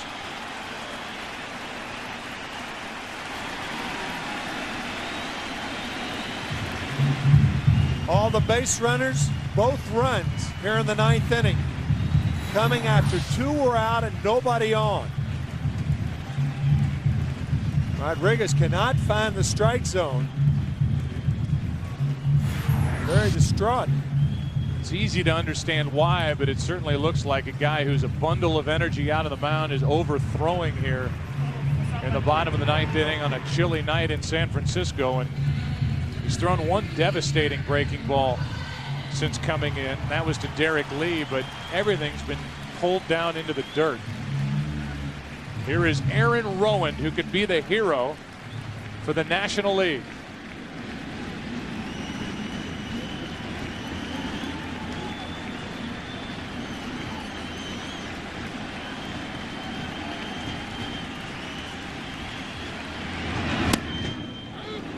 Strike one.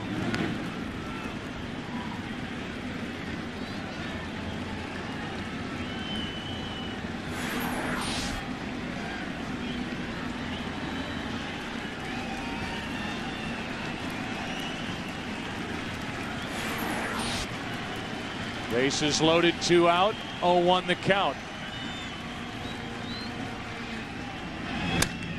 Into right field. Should end the night. Rios is there, and the American League has won 10 straight. Beating the National League 5-4 here in San Francisco. A thrilling 9th inning at the end of a well-played game. One error. The National League leaving 9 runners on.